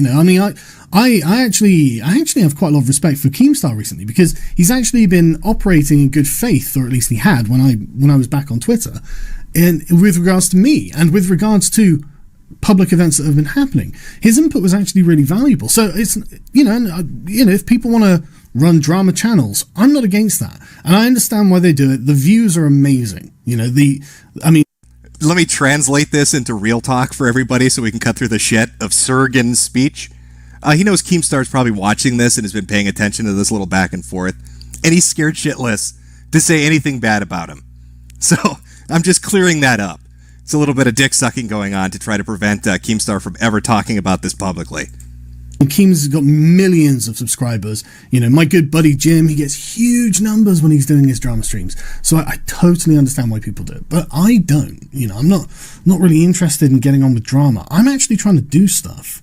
And I mean that in earnest too. I mean genuinely. I'm genuinely trying to make things change. And so the whole point of my stream was literally just to answer a few questions he had for me that my friend V had sent through. And I can call him my friend because I actually trust him. And then, well, Sargon, I trust my pets too. You train them well enough, and they're going to be pretty loyal. That's the difference, I think, between me and my good buddy Jim, is that the relationships I have are based on mutual trust and good faith, whereas the relationships Jim has are based on having something bad on one another. It's a very key difference, and it really, really explains the depth of paranoia within his circles. Just to clarify, when Sargon's talking about my level of paranoia, just in case anybody missed it, let's play that again. Hello, everyone. Sorry we're an hour late. That was my fault. Hold it. Run that back. Wait a minute. Go right. There, freeze that. Full screen. Okay, freeze that. Tighten up on that wheel. Vector in on that guy by the back wheel. Zoom in right here on this spot. With the right equipment, the image could be enlarged and sharpened. What's that? It's an enhancement program. Can you clear that up any? I I don't know. Let's enhance it. Enhance section A6. I enhance the detail, and I think there's enough to enhance. Release it to my screen. enhance the reflection in her eye. Let's run this through video enhancement. Edgar, can you enhance this? Hang on. I've been working on this reflection. Someone's reflection. Reflection. There's a reflection of the man's face. The reflection. There's a reflection. Zoom in on the mirror. You can see a reflection. Can you enhance the image from here? Can you enhance him right here? Can you enhance it? Can you enhance it? Can we enhance this? Can you enhance it? Hold on a second, I'll enhance it. Zoom in on the door. Times 10. Zoom. Move in. More. Wait, stop. Stop. Pause it. Rotate us 75 degrees around the vertical, please. Stop. And go back to the part about the door again. Yeah, clearly I'm paranoid and insane. Okay, let's continue with the video. And the lack of paranoia within mine. Anyway, let's answer some of his questions. Now, I'll have to pull up my timestamps again. These are very interesting. And very interesting statements to be made, too. So, we'll start at him talking about me and my character, which, again, is another funny thing. Again, this is going to be a messy one, so you'll have to forgive me. Conversation. I confirmed this to you when you asked me about it and said, or not, and I told you everything I laid out in that is exactly what I thought. I thought Sargon is not as clean as he wants to come off. I'll just say it openly. I don't think Sargon is as honest or clean as he wants to come off as. I think he's dirty. I think the candid shit, he was dirty. I think that he likes to send out his little capos to do his bidding for him, like Short Fat Otaku and other faggots, because he doesn't want to get his hands dirty. And I don't trust him. And when I hear him make statements on stream where he says, I'll lie if it's convenient for me. I mean, this is a guy that wants to run for political office, right? He has a political ambition. Well, you know, what is he expecting is going to happen when somebody in the press pool comes up and says, so can you comment on the white niggers? Oh, geez, I don't want to, not provide context. Sargon's been so good about providing context to all these clips, and I would be remiss if I wasn't a responsible big boy adult like he is. So what's the white nigger thing? Can we find out what the white niggers are? What's that about? Let me see if I can find where Sargon might have been talking about those goddamn white niggers. See, look, this is what I mean about the chat. I just can't be bothered to deal with people who treat me like this. It's really annoying. Like, you are acting like a bunch of niggers, just so you know. You act like white niggers. Exactly how you describe black people acting is the impression I get dealing with the alt-right. I'm just not in the mood to deal with this kind of disrespect. And I know it sounds like, oh my god, he's demanding respect. But yeah, to be honest with you, do you not think that, like, we should have a level of decorum in interpersonal interactions? And it's like, look, the internet is bullying me. I'm not saying you're bullying me. I'm saying there's just no point dealing with this kind of attitude. Is it? I know it's called trolling, but it's not like something I need to deal with if I don't want to have to deal with it. Upper class twat. Dude, I'm not an upper class twat. I come from fucking the most working class roots. At least my parents do. Jesus Christ. It's just like, you understand I'm a person, don't you? You know, you guys understand that I am a person. And look, yeah, you like, sorry, Nisakis, and how dare I hurt sensitive feelings. Look, you carry on, but don't expect me to then have a debate with one of your faggots. Then why would I bother? Like, why would I bother? You act like an upper-class type now. Maybe you're just acting like a nigger, mate. Have you considered that? Do you think white people act like this? White people are meant to be polite and respectful to one another, and you guys can't even act like white people? It's really, like, amazing to me.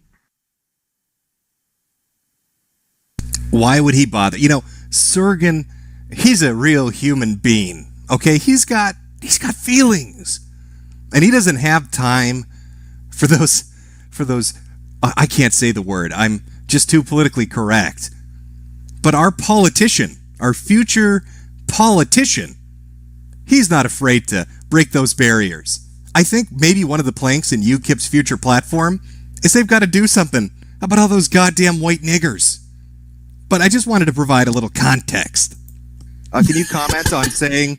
Can you comment on saying that you'll lie when it's convenient for you? Or here's a better one, V.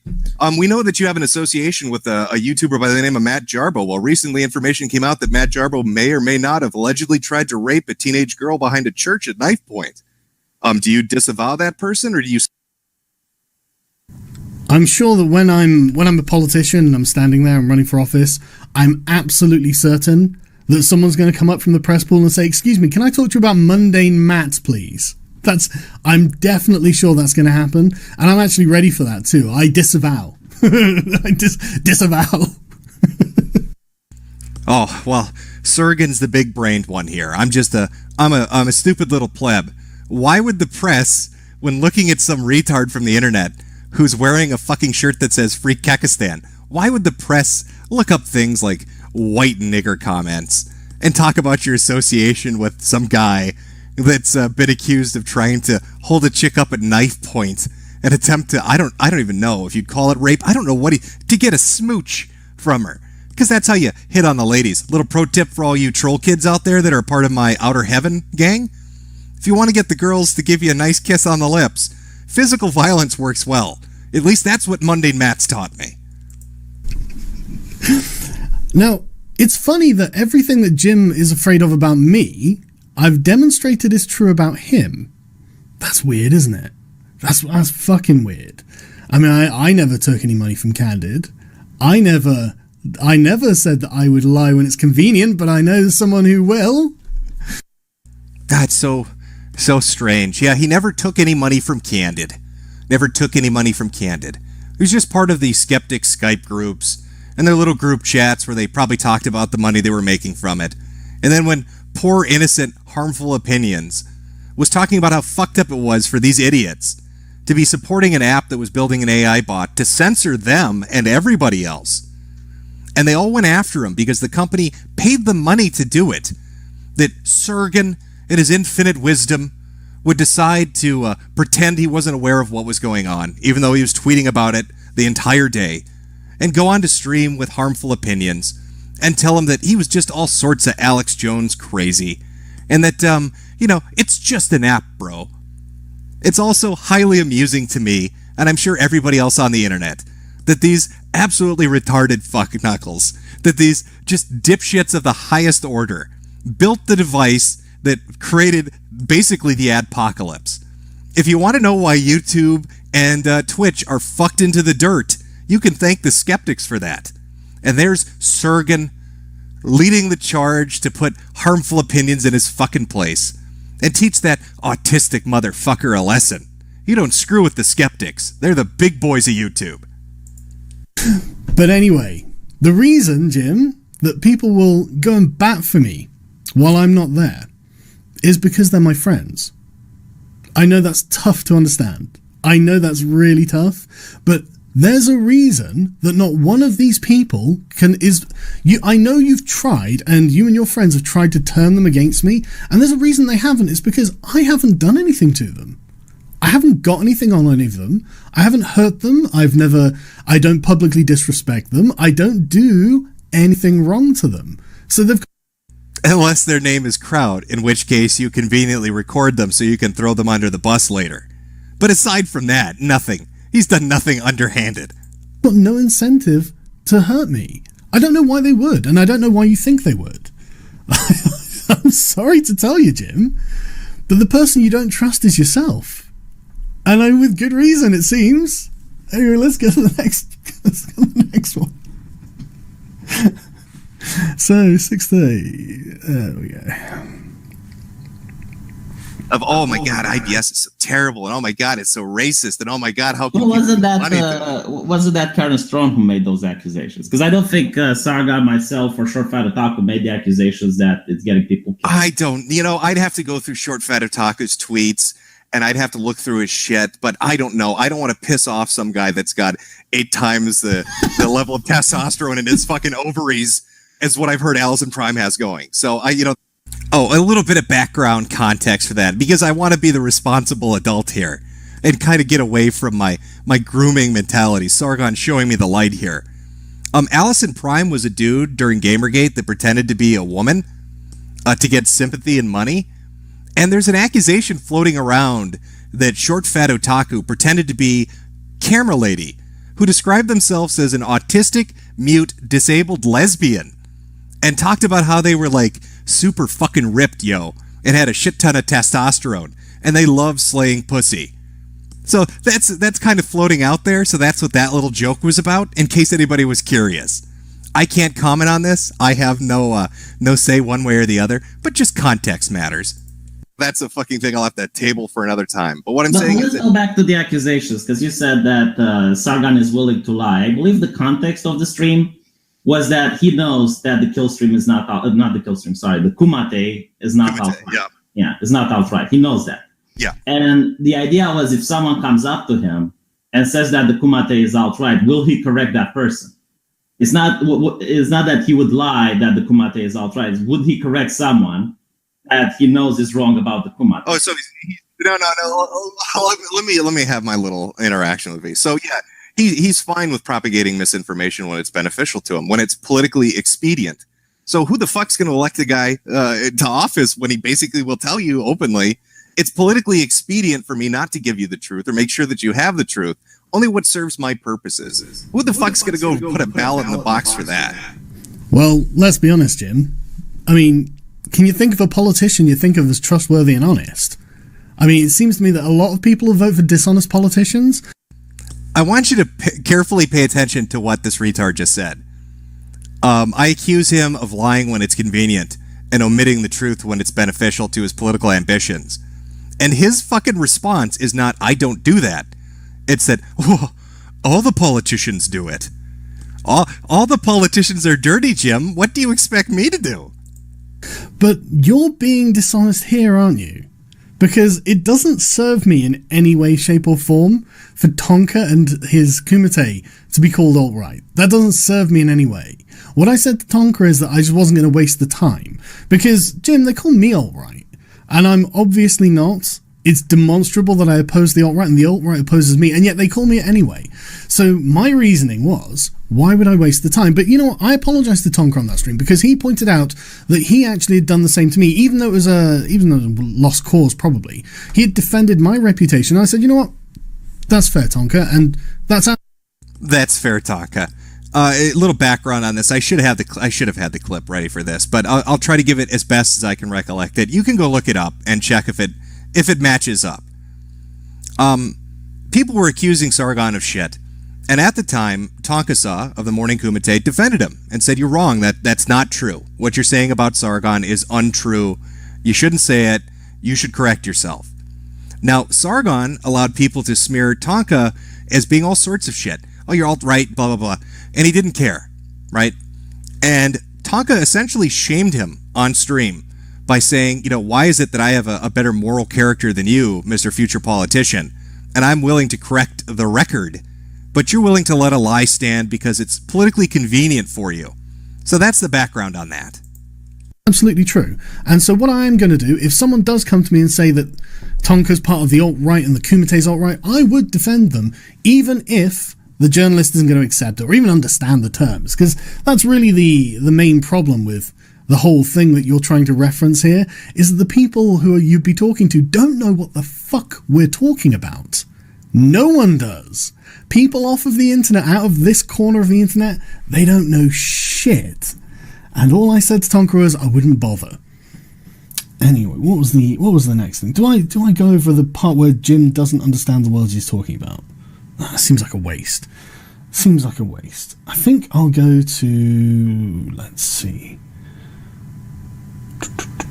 Exciting, isn't it? Let's go. Let's move on to the Lewis stream. I don't want to do this all day because this is actually the least important thing I have to do today.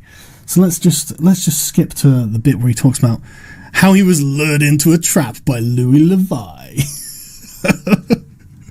Fucking got him. It absolutely 100% was. Yes, Louis LeVay is a dick sucker of Sargon. Louis LeVay is in love with Sargon. Louis LeVay. Oof. Okay, let's the way this. That's Louis LeVay blown out. Louis Levi is friends with Sargon. What a dick sucker. Let me ask the question. No, I'm going to give you my answer first. Then you can adjust your question if I haven't satisfied. Yeah, that's how it works. You're gonna give your answer first, then you'll hear the question. Jim, you're doing this all wrong, mate. Carry on. But I'm not running for a political office, am I? And if I was under your tutelage, I guess I would have done it right, huh, champ? I get a message from who do I get a message from? Oh, the Quartering, telling me, hey, Louis Levé wants you to come onto his stream. That's all I get told. I was like, all right, whatever. I've never really interacted with the Quartering. I didn't know much about him at the time. I go onto Louis' stream. Louis wants to talk to me about why the liberalist stuff and why making jokes about Sargon, because I had posted the Murdoch clip of Sargon needs more dopamine, which is funny as shit. And what do I see immediately in the fucking chat is Sargon running his fucking mouth. So here you have Louis Levé and Quartering, both, admirers and friends of Sargon, and there's Sargon in the chat, and Louis is telling me, oh, no, it's just, I just wanted to have this conversation with you. It's just, I'm not fucking 5 years old, V. And this, I know, like, you guys have this habit of running around being like, can you prove it? Can you prove it? Can you give me proof? We're adults, okay? We don't need the shit spelled out in black and white to be able to see what's going on plainly and to fucking interpret the events. Amazing. I love the way you think that Louis doesn't have a mind of his own and that I puppeteer him. I advise everyone against interacting with you and dealing with you, and not just you, but just the community of which you're a part. I don't puppeteer my capos. I just tell them not to engage you. That's adorable. Seems like a mild contradiction. Because it's full of kids and nothing's going to change there. And if you leave if we leave you alone, you're going to self-destruct because your community is built on deception. Now, don't you think he would take his own fucking advice? He advises people not to engage with me and then dedicates a stream to me where his boomer ass can't get his fucking audio to work for like 20 goddamn minutes. And where if he had taken 5 seconds to look up any of the shit that he was talking about, might have found that some of it, maybe all of it, wasn't really accurate. But no, Sargon asks you to do things Sargon himself would never do. Only for you, but not for him. But Louis wanted to do it, and I said, well, okay, man. I can't stop you. You go nuts, But I was going to listen, definitely, because I knew he would blow you the fuck out. And my God, did he ever on that stream. But at first, he was nervous, because, you're a big name intimidating a smaller YouTuber. Wild Smile, you might want to get on that. I know that's your threshold. And I was frustrated that he wasn't answering the right questions. And so, yeah, I was in the chat because I was just an audience member. And you demanded I come on. And so I did. But anyway, before we move to that one, there was one other thing that I just want to get to, because what I'm basically pointing out here, Jim, is that you don't know what you're talking about at all. Well, I'm not big-brained. I'm just one of those plebs. I don't understand the great intellect of Sargon of Akkad. Me and Richard Spencer, we're just some dumb motherfuckers. But Sargon is a well-learned individual with his big boy brains. Regarding any of these things, and I can just explain to you actually what's happened, and that's it. And I know you'll sit there and go, but no, Jim, no questions, no answers. This is how it is, because I have no reason to lie to you. Can you imagine the fucking ego on a person to say, don't question me, don't ask me anything, don't you dare question what I tell you. It has come from me, the beacon of fucking truth in the world, the infallible Sargon of Akkad, the truth speaker, Carl, the king of honesty.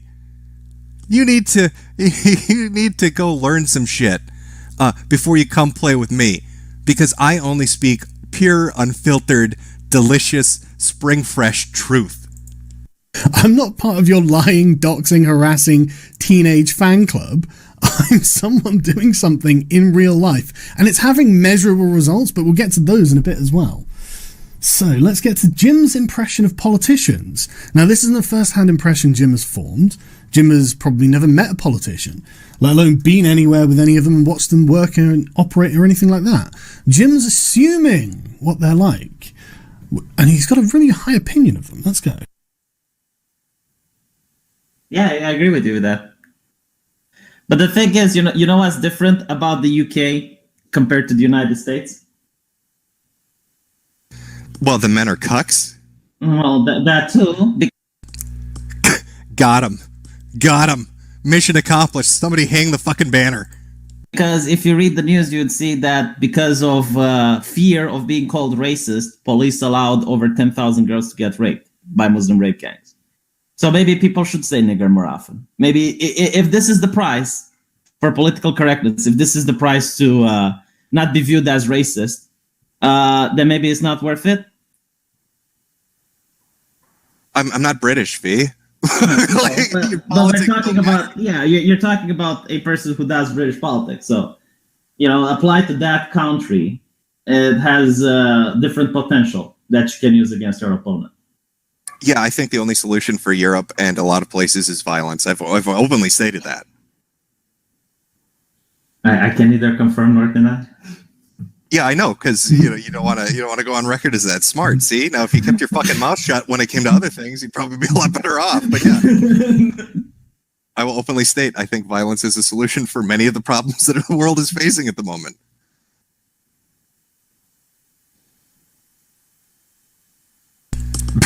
Big Boss confirmed. Now you know what I'm trading those army of troll children in outer heaven to do. Well, obviously, violence is always the solution of last resort for any problem. Ask the city fathers of Hiroshima, after all. But Jim seems to think that politicians aren't retarded. Jim's wrong. Jim's very, very wrong. So we'll jump to the Louis stream. Let's And see, this is again the brilliant tactical mind of the 42D underwater backgammon genius of Sargon of Akkad. He joins a political party, and he goes to political events, and then he does a fucking live stream 3 days after that political event, and he tells the world, politicians are retards. Hey everybody, I met Nigel Farage. By the way, politicians are fucking idiots. That's a good stratagem. What book did you read that from? You're gonna go far. You're gonna really climb the ladder, Carl. Let's... Oh, where have I put that? There we go. So this is the stream that Jim was kind of butt mad about, kind of blasted out about, and I think it comes from about this point here. So that's half-court, buddy. You can hear it. It's on the clock. In terms of your philosophy, you do believe it very similar to his in terms of what you believe. You're against collectivism, are you not?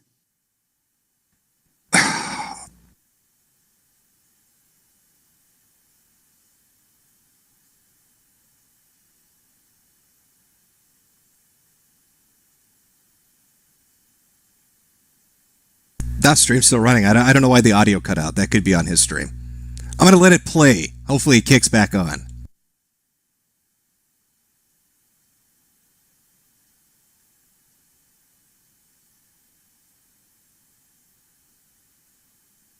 Oh, never mind.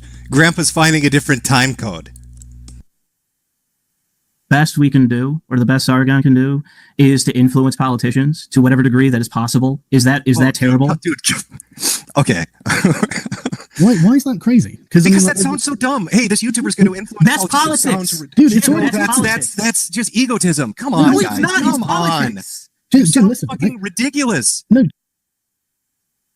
That's fucking ridiculous. And a YouTuber could never influence politics, could never influence politicians. Politicians are some high and mighty class of people that Jim has respect for some reason, that Jim sees as being above him, and anyone who's trying to change something is egotistical. They have a savior complex. I don't know. God, that could be one interpretation. That's fair. That's one interpretation. The other interpretation might be, I don't know, I'm just spitballing here, throwing shit off the wall, seeing what sticks. Maybe YouTubers are fucking retards and they overvalue themselves. Maybe thinking that you run a makeup channel or talk about the SJWs doesn't suit you best for the political realm. Maybe because you talk about how dumb feminism is doesn't mean that people in the fucking European Union are really ever going to care what you have to say. Maybe a YouTuber that thinks they're going to go change the world because they get a little ad revenue, a couple of super chats, and a few likes on their video, are deluding themselves and are a little bit of hubris and ego, self-satisfaction, perhaps a bit vainglorious. I don't know, just spitballing. According to Jim, which is amazing, because I'm just like, Jim, have you seen politicians? Have you ever met one? Have you ever spent any time with one? You'll find they're not quite as elite as they make out. Even the most polished of them are not as clever as you think. And now I say this as a person who has recently been meeting politicians. There's me with the head of UKIP, Gerard Batten, David Coburn, the head of UKIP Scotland, and Count Dankula, an absolute fucking legend.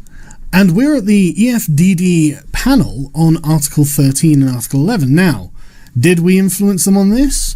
I would say so. Now, you're going to have to take my word for what I'm going to say, but you can corroborate this with Count Dankula, who was in the room at the time, assuming he's not also lying.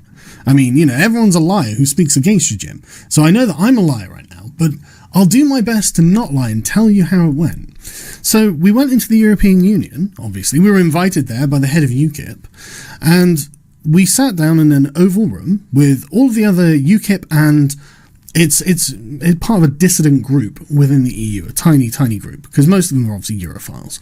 And it's not just UKIP, there are some other like German and Dutch people in there, but it's mainly us. And they're talking about Article 11 and Article 13. They're boomers. They don't know what they're talking about. It's the internet. It's all confusing to them. They don't understand it. And so Batten turned to me and Dankler and said, okay, well, we've talked enough. Should we refer to our experts on the subject? And I was just, and you can confirm this with Dankler, I said, whoa, I wouldn't call us experts, but we gave them what we knew. And to be fair, we probably knew more than them because we deal with this all day, every day. And I know this is going to sound up my own ass, but I think we were influencing them. I think, in fact, when Gerard came the next day, we watched the plenary session, and do I really even need to add any commentary here? I mean, it's hard to really. I'm amazed he's got such vocal clarity with his head so far up his own ass, but there's no muffling or anything. That's like a circus ability. Like Sargon, if the YouTube shit doesn't work out for you, look up the Shriner Brothers or something. Because you're going to get big bucks for a trick like that. In advance of that, we're sat in the MEP bar, and I was asked to make some notes for Gerard so he could give a speech on the floor, and so I made some notes, and he incorporated these directly into his speech to the people on the floor of the European Parliament. Now, of course, it didn't stop Article 13. We only managed to delay it with the email campaign that we did in advance, but you can't say I'm not influencing them. You can't say that. You can say, well, it's just UKIP. But these things happen all the time. There are activists who go to politicians all the time. You're wrong, Jim. You're just flat wrong. You don't know what you're talking about. You didn't get to meet Nigel Farage either, who's an absolute legend, by the way. I'm going to admit, I fanboyed. Dankler was just like, you fucking fanboyed, man. I was like, I know. But let's be honest, right? This speech was amazing. He goes up, 25 years ago, I said I was going to get Britain out of the EU, and you laughed at me. You're not laughing now, and we had a good old laugh at that because that was just, that was such good IRL trolling. I was genuinely blown away to meet him. He's a real gentleman, really funny guy as well. But I mean, don't get me wrong, I wasn't wearing a well-fitting suit, and I wouldn't want people on the internet teasing me about an ill-fitting suit that I had to buy in France because I'm well known for the suits that I wear. Now, a couple of things before we move on. Now, I think I've come up with a theory on what's going on with Sargon's out-of-control ego. I think, and I'm not a scientist, remember, I'm a dum-dum, so just grant me a little leeway here, if you would, Internet. I think the mass consumption of soy has grown Sargon's tits so large that he is the first confirmed case of a male on the Internet suffering from goatus. If you don't know what that is, look it up. And as for that fancy shirt we bought in France, let me see if I can find the clip. I've got so much shit. We got a bunch of shit after his stream. So there's a lot of stuff to go on. But that shirt looks awfully familiar. It reminds me of another shirt. Where was that shirt? Oh, I know where that shirt was. That was when you were telling me how much you love me and cosplaying as me. I can't say that I've ever cosplayed as another man on the internet, but I am flattered, Sargon. I am flattered. Jim, I've got to be honest, right? Look, right. I'm not saying that I'm touching myself right now, okay? And I'm not saying that I'm. Look, all I'm saying is it's a good wig, okay? Nothing else. There's nothing gay about this. I'm not holding my dick as I'm wearing this wig. Something a bit gay about this.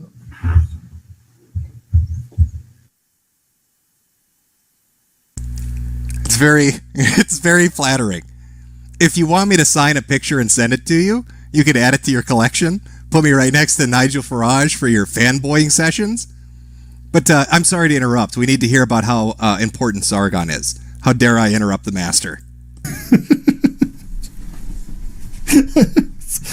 It's important that you take my suit seriously, chaps.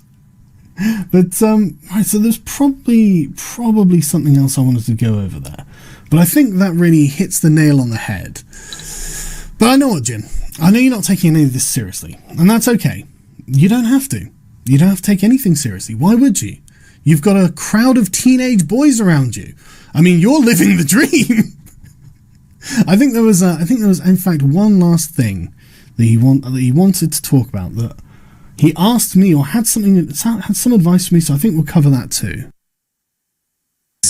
Thanks. There's no message on that one.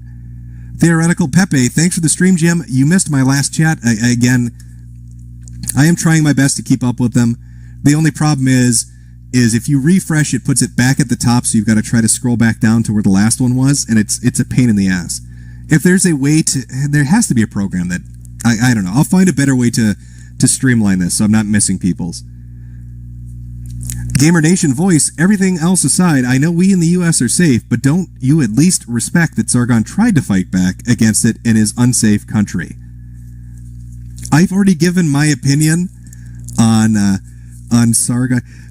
I guess one of my criticisms for him might be this, and I think it kind of comes down, let me put this back on screen, to give you an idea of where I'm coming from with this. When I hear Sargon talk about wanting to do something, right, I'm not hearing somebody doing it for a cause. I'm hearing somebody doing it for themselves. When you look at these kind of messages, is this somebody proud of the fact that he's standing up for freedom? Is this somebody proud of the fact that he's fighting against what he sees as some sort of oppression? Or is this somebody stroking his own ego and getting high off his own farts? I am definitely stroking my own ego and getting high off my own farts, Jim. It's not that it's Clip it. We got a little honesty from the politician. Clip that. Terrifying to be there and to have to deal with people that you only see on TV, is that I think I'm better than them. Way better than them. They're garbage. Jim, I'm not even under any threat here. You notice that I don't have a strike on my channel. I don't have a criminal record. I wasn't arrested for a video that I uploaded. I'm not the one who's going to go to jail if I don't pay the 800 fine. I am not in any danger. What you've said there actually applies to Dankula, if anything, but even... Okay, this actually confused me when I heard it. I just accused Sargon of being an egotist that does shit to serve himself rather than other people. And his response to that is that, criticism applies to Dankula and not him. I don't know why he's throwing Dankula under the bus, because in just a minute you'll see what my opinion on Dankula is. But let's watch. Maybe I could honestly be misunderstanding him on this one, but he lost the plot on this. And then I don't think it does. I think he's doing it because he thinks it's necessary. And I think you're saying these things about me because they're true about you. But you do have a comment on Dankula. Let's hear it. I'm doing this. Look at me. Look at me. See how important I am. He uses these things, at least it appears to me, as a form of ego enforcement, rather than because he believes it's a just thing. Right, that's right, Jim. That's right. I've chosen to do this because it's not just, because it makes me great, because it boosts my ego. It's not that I would rather be making my video games, it's that I would be rather... Sargon, what video games are you making? let's look at the history of Sargon's video games. Let me just throw this up here because I got it sitting in the queue. You know, just on the off chance. I've got it listed. I swear to God, I titled this Sargon's ability to commit. Let's take a look at Sargon's ability to make a video game. Oh, I remember this. This was Sargon's video game that he raised 8,000 pounds for and then never completed. But it's okay, guys. It's okay. He refunded the money 2.5 years later because that's the kind of commitment he has. And also the fact that bilking investors into your Kickstarter is much easier than taking a loan out at the bank and having to pay back interest. Hell of a commitment, buddy. Okay, sorry. Let's get back to the video. Standing on a stage and trembling because I get stage fright. It's rather that I would be streaming in the European Union. Like, I'd rather go all the way over there for some reason. And the thing is, Jim, I've noticed, I was thinking about this, why the hell would he think that? But, sorry, we'll finish this. It's serving more Sargon than it is others. Really? That's how the liberalist thing felt, too. It's very weird. Very weird. But to back to your question, do I begrudge him trying to do something? No. Dankula did shit. You don't hear me talking shit about Dankula, do you? Seems weird because it seems that everything you're saying about me is actually true about Dankula. I don't know why you would be bothered that it's me, but I think you see something in me that you can't see about yourself. Yeah, I do see something in you that I don't see in Dankula. It's called being an egotistical cunt. Yeah, there's a reason I'm not throwing shade at Dankula for going to the EU. There's a reason I'm not making fun of Dankula for his suit, which, by the way, actually fit him. But there is a reason I'm saying these things about you, Sargon. I'm glad that huge intellect picked up on it. I think when you say you can't influence politicians, it's not that it can't be done. It's that you can't do it. You can't bring yourself to influence politicians. It's not this impossible. They're actually remarkably easy to influence. Have you not seen? Oh, I see it, chat. I see a lot of people saying, why is there an echo? Well, our tech god, the hip kid himself, Mr. Kekistan, doesn't understand how to make video clips play without enormous echoes reverberating through them. Just throwing that out there. The amount of bullshit politicians spew that's nonsense, but has obviously come from far-left activists. And if retarded social justice warriors can do it, how hard can it be for people who aren't retarded? Like us. Well, like some of us anyway. But getting back to it, that's the point, isn't it? You're wrong. You're just wrong. You think politicians are high and mighty, and they're not. And the thing is, I was thinking of this, why on earth do you have this kind of deep-seated insecurity, not just about me, but about the ability of YouTubers to actually have an effect in the real world? Because they are YouTubers. Am I taking crazy pills? You know what, I'm going to pause this. Maybe I'm fucking insane. I mean, I am dumb. We're all dum-dums. But, chat, I'm going to poll you. I don't want some honest answers from all of you. Do you think YouTubers are a pretty big deal? Are they hot shit? If YouTubers are hot shit, world-changing big deals, press 1.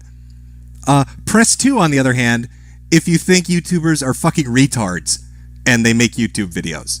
1 for big deal, 2 for you're a fucking YouTuber, shut up. I'll give you a couple minutes. I'll give you a minute on that. While that's going, I'm just gonna, I'll let that go. I don't have any sound clips set up. I'm sorry.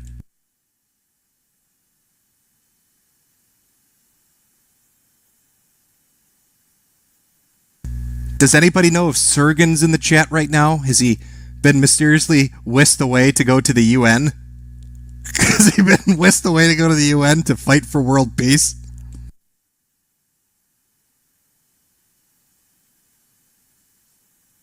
I may have seriously miscalculated the speed of this chat going by right now. I'm seeing ones and twos. I guess this is a divided topic. I need to sit down and learn. Okay, I'm going to shut up right now. I'm going to let the beacon of truth continue. Blown the fuck out, Jim. Get your ass back to Zanzibar. What are you doing? I mean, I would say, if I was being charitable, it's because you just don't have any experience of it. But I mean, if I was being uncharitable, I might say it's because you're a loser who's playing to an audience of children. and you don't think that anyone swallow a difficult black pill to swallow. And if you say, well, only violence is the answer now, then that means that you're completely above it all. There's no politics left. It's just war. I don't think it's quite that bad yet. I mean, one day it might be, but it's certainly not yet. But honestly, I think your low effort shit talking has just made you lazy.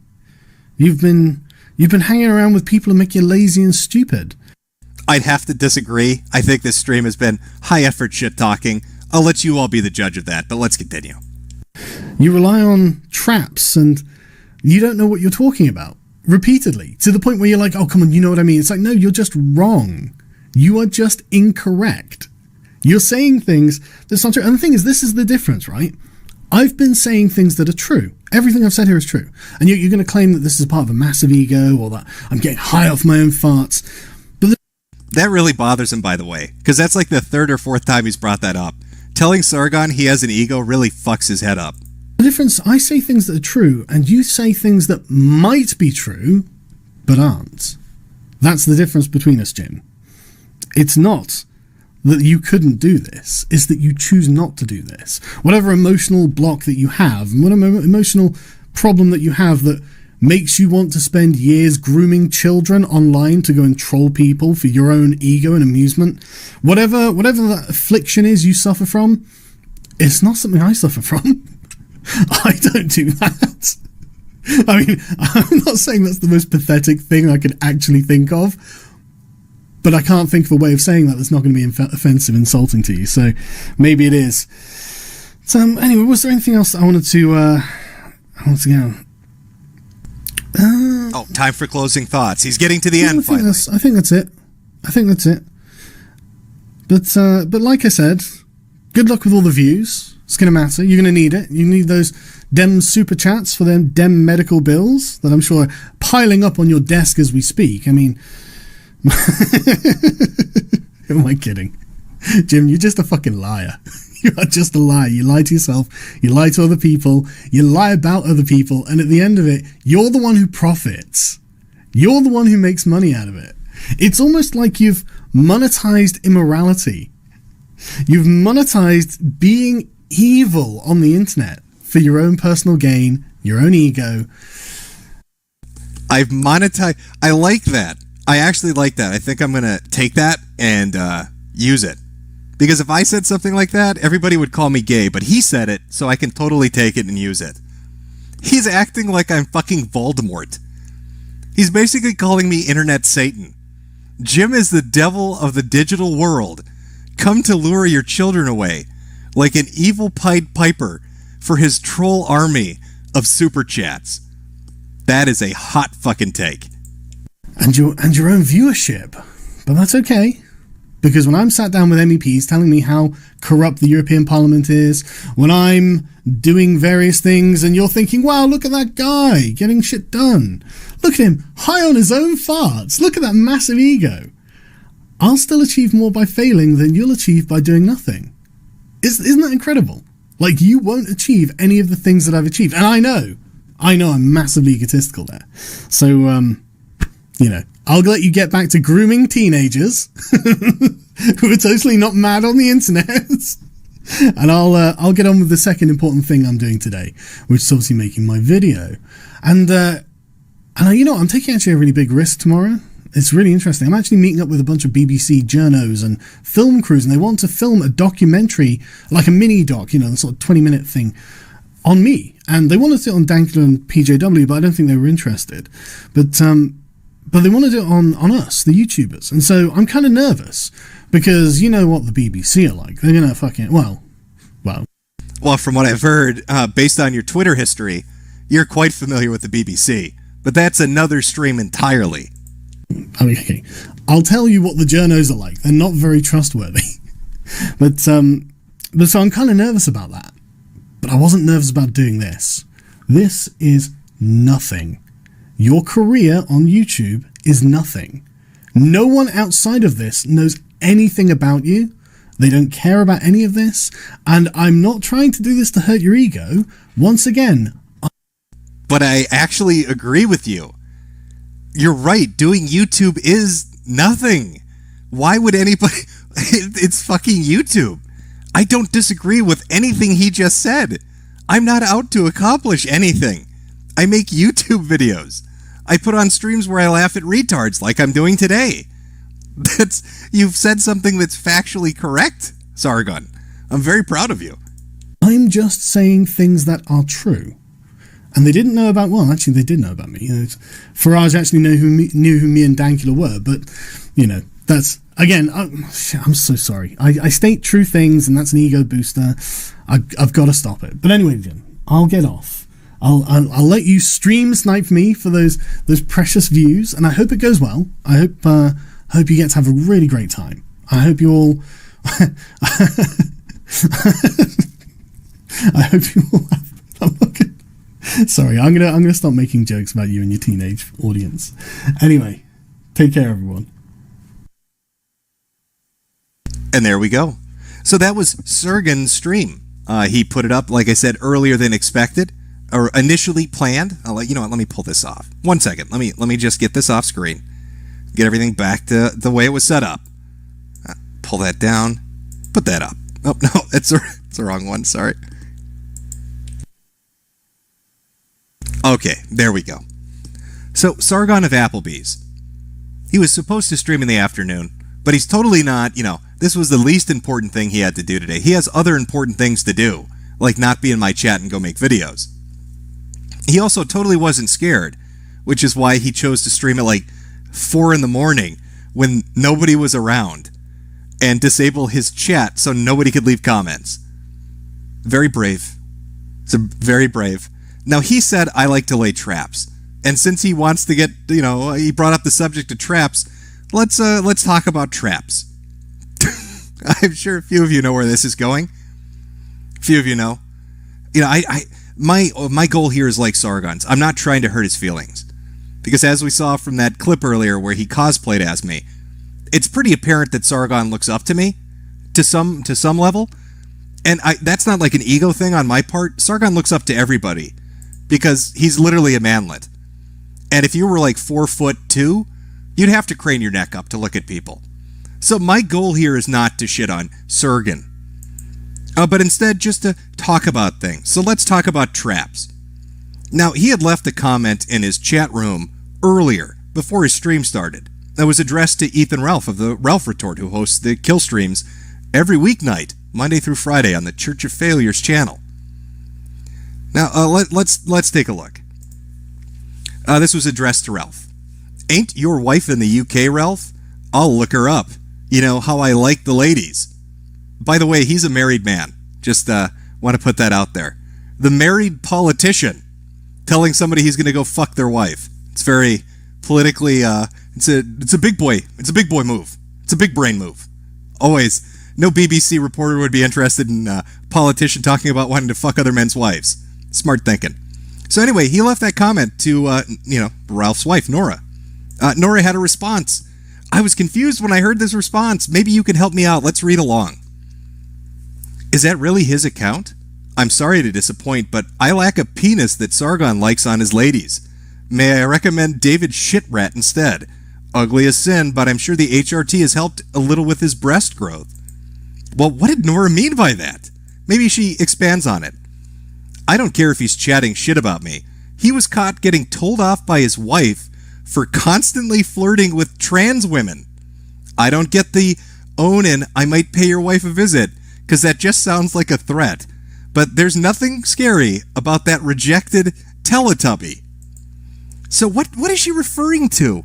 Oh, my memory's coming back. I mean, I am an old man. I'm a fucking boomer, but somewhere deep in my memory, I remember he did a stream with Kraut and Tea. I think it was back in 2016. Let's see if that sheds any light on this. You see the American flag and the Soviet flag in that picture as well.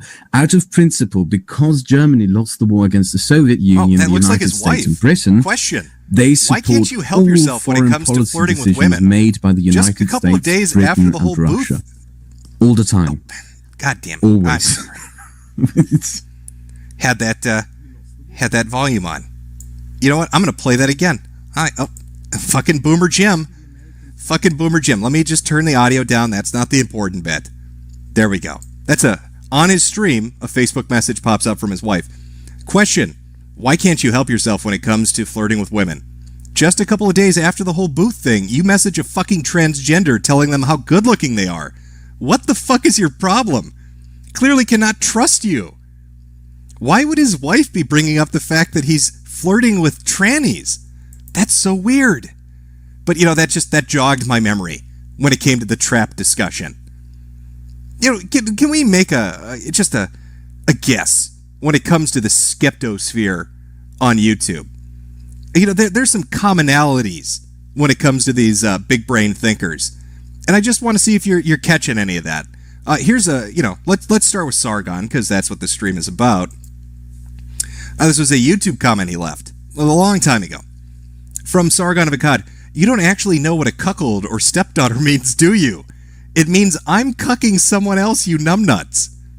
And then he gets a response where somebody tells him how fucking stupid he is for raising another man's child, and that would make him a cuck. But it's interesting because this theme of cuckoldry seems to resonate within this community. Well, take Crown T, for example. This was a post on a forum where he said he was never bothered with the idea of other men fucking his girlfriend, that it's just totally basic biology, bro. Just basic biology if she's craving some dick. Oh, and let's not forget Bunty King. I'm a cuck. I'm a fucking cuck, guys. Or how about, Mundane Matt? You ever hear the lovely story about the meth whore that he dated who fucked his best friend?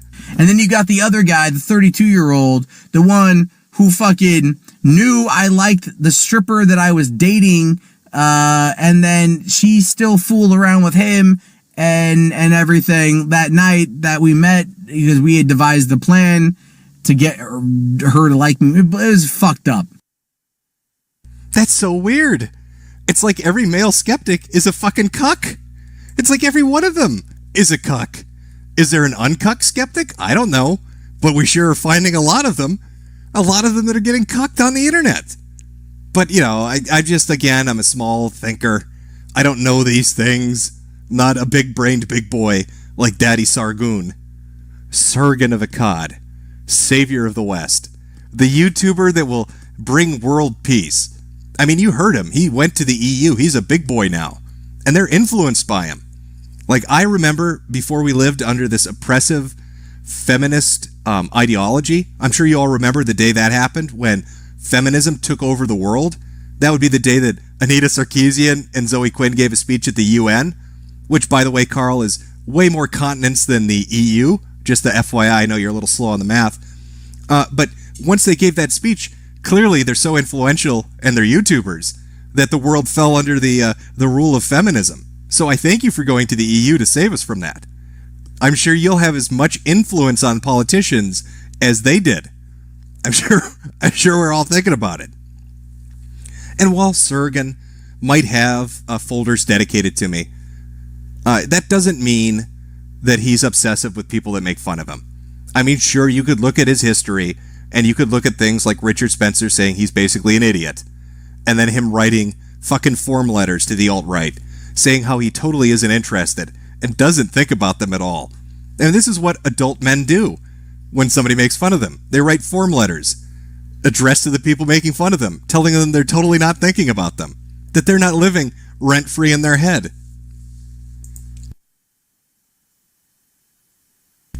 Oh my God, this guy, I swear.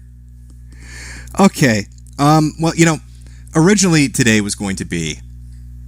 How do I want to do this? Originally today was going to be a skeptic day. I was going to have David Shitrat stuff.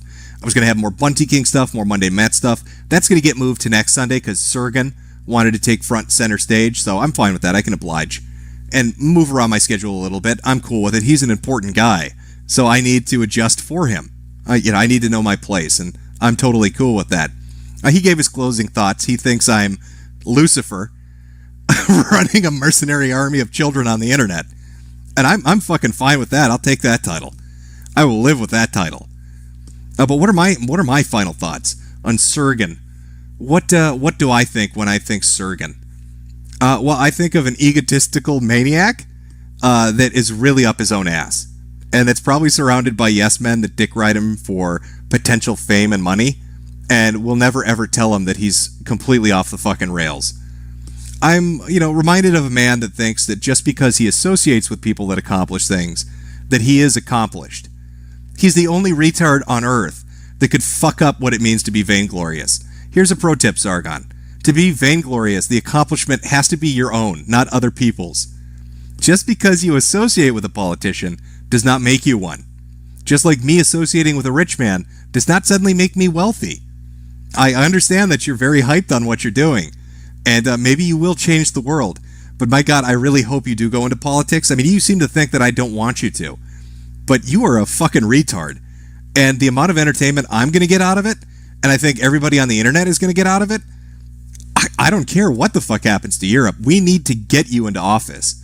I'm almost willing to be your campaign manager to fucking guarantee it. Because I can't imagine the sort of fucking damage you are going to do to yourself and everybody around you. Because you are so fucking stupid, it's painful. But thanks for the assassination stream. Your hit stream, you're going to put me in my place and teach me a lesson. You fucking rank amateur. Maybe try a little harder next time. I don't know what to tell you. You look like a fucking buffoon. This has been fun. I haven't ragged on a fucking moron like you in a long time. I mean, he said, "Oh, Jim, you got a little lazy." You might be right. I think you've reinvigorated me.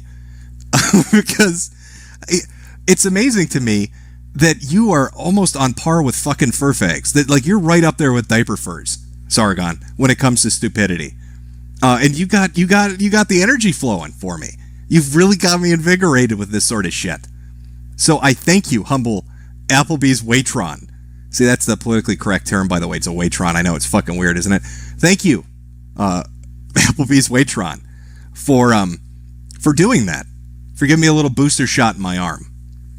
So that's my Sargon stream. I hope you guys liked it. There are a fuck ton of super chats, and there's no fucking way on earth I'm going to be able to read them all.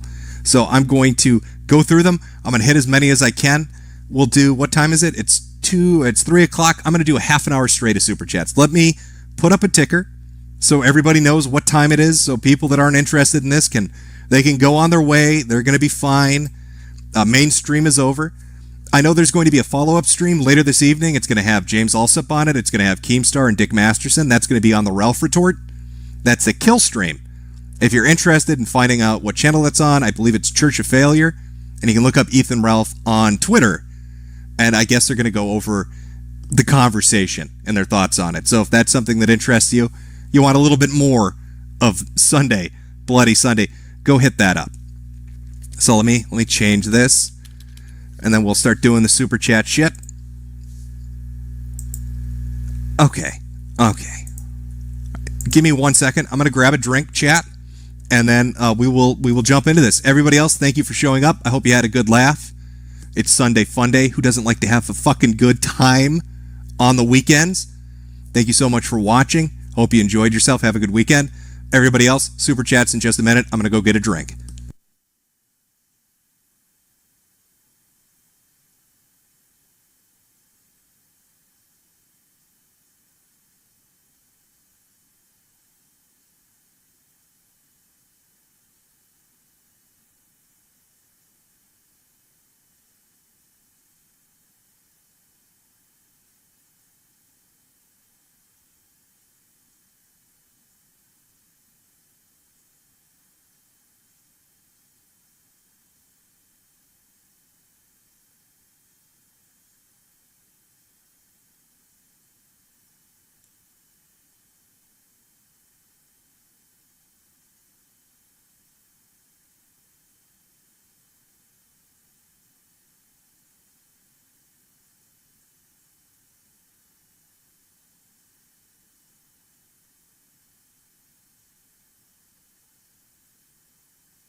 Okay, let me make sure audio's good. Get everything set up here. Get this list refreshed. I usually try to be really good. Sorry, my voice is off, a little bit off today. I usually try to be really, really good about super chats and read as many of them as I can. I usually interrupt the stream to do so, but I thought it was more entertaining just to do this one straight through for everybody. So forgive me on that. And like I said, there's no way I'm going to hit everybody. I am really sorry. I really do try to make sure to read as many as I can. We're going to do a half an hour straight of them. I'm just going to go down the list. I'm going to refresh it, start at the top, work my way down. Thank you for everybody that threw some my way. Hopefully I get to your question. If not, feel free to come back next weekend, and I will try to answer as many as I can that I missed today next Sunday. So you don't have to fucking do it again or whatever. I'll just mark where I cut it off, and we'll continue from there next weekend. From Roy is, anyone find it weird Sargon keeps saying, at least I'm doing something, but he's done literally nothing. The only thing he's ever tried blew up in his face. You know, you raise an interesting point, and maybe I should have included this in my closing statement. Sargon is, or if you're familiar with Ice Poseidon, right? He has a phenomena called leeches, basically. He's very popular. He gets a lot of viewers. And all these people kind of congregate around him to siphon off viewers from him. They're like little parasites. They come in and they sucker on, and then they suck the lifeblood out of them, which in this case would be viewers on a live stream. Sargon is kind of like, he's not a leech. He's a lich. He's a literal soul vampire. Sargon finds a movement, and he sucks the fucking life out of it until it's nothing but a dead, withered husk. He's done that with community after community. And once their withered corpse can provide no more sustenance, he moves on to the next. From the skeptics to the rationalists, the liberalists, part of Gamergate, just one group after the other. Just a fucking undead lich roaming around the internet, killing off anything that he touches. It's like the opposite of a Midas touch. Random asshole, Sargon of Akkad, Trump Nation, monetize this evil, Jim. I will do. Edmund Ploppy, damn, missed the whole fucking thing. Did the times get bumped? Yes, they did. Sargon adjusted when he was going to stream, so I had to adjust accordingly as well.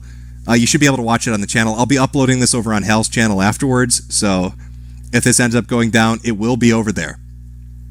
And no, Super Chatters, that doesn't, I'll still have a list of the shit that you asked, so that doesn't disappear.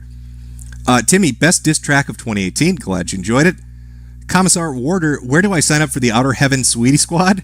I'll work on that and get the recruitment drive set up for everybody.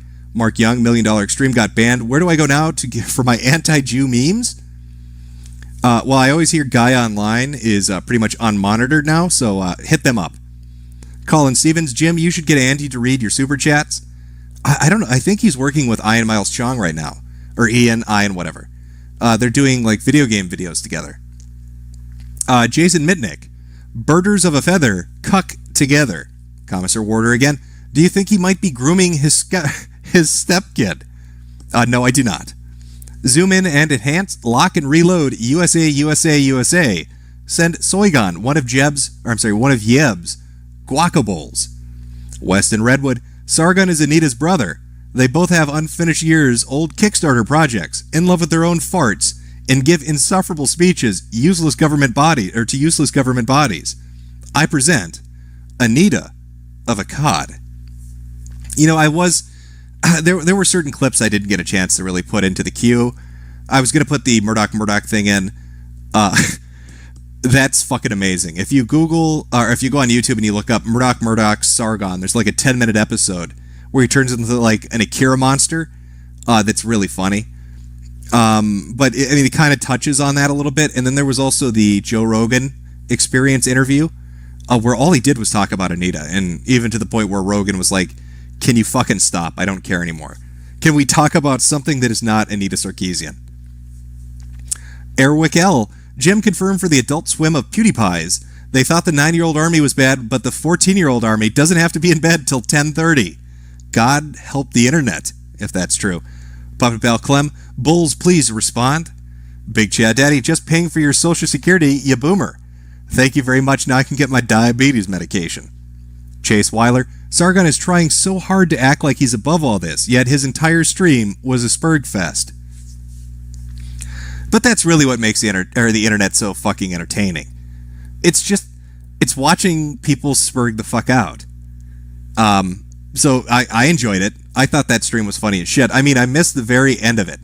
So right when I woke up, there were like hundreds of fucking messages to me. and the stream had just ended. I missed it by minutes. If I'd been up, I would have jumped right on stream and sniped him like I said I was going to do, but what can you do? Mark, Tony Montana's downfall wasn't this spectacular.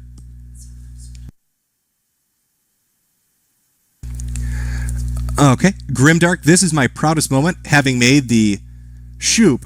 Love you, Jim. Here's a pack in California. Timothy Reaper, his farts must be laughing gas. Stop giggling so much at your own jokes. Ryan, half to sleep, please upload to hell. Cian Green, find the BBC mini crew and link them white expletives ASAP. If that makes the doc, I'll laugh till I die. Virial Journey, too long didn't watch. Carl the Cuck called Chad Thundercuck soy, and the results speak for themselves. Make sure you look at his Social Blade Jim. I don't know if it's going to really have an impact on a Social Blade. He's got a fairly large audience. Overseer USA, mortality is entirely subjective, but you're monetizing immorality, Jim. Sargoy. Royal, I say true things and it boosts my ego, and I gotta stop that. Okay. Roar 4000, this stream has been one of the funniest lore dumps ever. Thanks, Jim. I'll see you at Applebee's. I will see you there for the frittatas. Panapans, curb your 25-year-old teenage audience, Jim. I will do my best to keep them controlled. Callum Clement, take a shot every time Carl laughs. That would probably lead to alcohol poisoning. Solid Scrappy, everyone send the BBC Sargon's white nigger footage. I disavow. I actually want him to get into office. Kill Moose Kill, I've literally never seen this amount of projection. Everything he is saying about you is things he deeply feels about himself. What a little bitch. Samantha Hyde, tossing some coin to a homeless guy because you are nothing, Jim. Nothing. Massive Damage Gaming, if you have to tell someone that they are irrelevant, they are not irrelevant. That's a quote from Anita Sargonian himself. More forced chuckling. Gay. Zachary Mazzola, you've monetized being evil on the internet. Is more of a gem than the whole thing. I'm mentally unstable because of Mr. Metokur. Oh my god, Sargon. Sarah Nick, Idiot Carl. Jaker K017, Soigon looks like that fat gay I'm sorry. Soigon looks like a fat gay Riker. The Bone Zone, Jim Megami Tensei, the real Digital Devil Saga. Fidgy F, I thought this was going to be a doc stream. What do I know? I'm just a dum-dum. Reminder that Voldemort did nothing wrong. Thank you very much for your support. Voldemort, it's all that fucking Potter Kids problem. William Del Porto, Groom Me Pappy. The Sabian, I'm tired of Sorgoy's mean girl bullshit. Zeitgeist Official, Sargon of Akkad, my favorite part of your stream was where you presented all the evidence that he lied. All that evidence just... I can't think of a specific part, but you know. Stravos G, well, blown the fuck out for sure, Jim. He brought his A-game and it shows. Mawa Rip Mundane Soy Father. Elias Blakely, take a sec to realize Sargon is essentially Anita. Soviet Onion, I'm a politician that means you're wrong. Soygoy of Kakad. KTTK, Outer Heaven Liberalist. Outer Heaven is better than Liberalist. Philosophers of Applebee's, which is a fucking amazing name, by the way. He turned into bitter friend zone chick, then you didn't reciprocate his love for you. I cherish those moments of Sargon's anguish that you caused. Many thanks.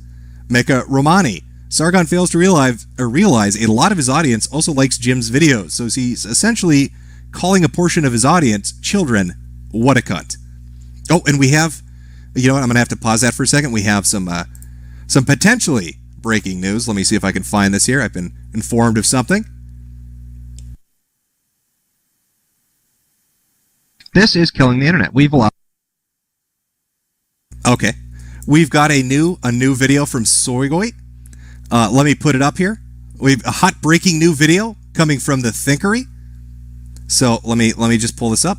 We'll get back to super chats in a second, everybody. 1 second. Let me just get this queued up. It's only like a minute 10 seconds long. All right. Window capture. All right. Are you ready? It's called "You Gotta Pump Up Those Numbers, Rookie." It's on the Thinkery, and I believe it was just put up. This is killing the internet. We've allowed these fuckers to get out of control. Absolutely out of control. They get these subs, they get these favorites, and they literally measure their self-worth by it. I mean, think of how pathetic that is. Think of how pathetic it is to measure your self-worth by your view count, by your star count, by your sub count. I mean, what kind of life are you leading where that is what you measure your worth by? It's not the deeds you did or the people you know or the things you've done in life, but YouTube, of all fucking things, is how you measure your worth? That's fucking pathetic. And I see this everywhere, and it just drives me nuts. It drives me nuts because they have this... I've got to say, smoking does improve your voice. I sound like a little boy. I sound like an itty-bitty little boy. Maybe I grew myself. I don't know. I'm sorry. Let's continue. Sense, it's this entitlement that they think they're owed. They think they really are owed this. That we should submit, that we should bow down and recognize their genius, and they will go on rants and tirades about shit. They will blame us for drama. They will blame us for drama, of all fucking things. We didn't start the drama, motherfucker. You did. You did by getting out of control. Me telling you that you're out of control is not the drama. You throwing a fit and sicking your fanboys on me, that's the fucking drama. You're the cause of the drama, motherfucker. Not me. Not people like me, not other people on the internet who disagree with your bullshit. You are the cause of it. Well, I've been taught a valuable lesson. Oh boy, Jim. Are you embarrassed by your former words? Well, probably not, Sargon. Probably not. Because I'm not shitting on my audience. And on top of that, I'm basically pissing in your face. Because your ego is fucking massive. And you do measure your self-worth by the shit you've done on the internet. So, pulling in bigger stream numbers, I know that bothers you. That's why I keep referring to it. One thing people have probably noticed about me is that, for the majority, on the whole, I don't really talk about things related to YouTube. You know how most YouTube channels will have a celebration video? Like, I've reached a milestone.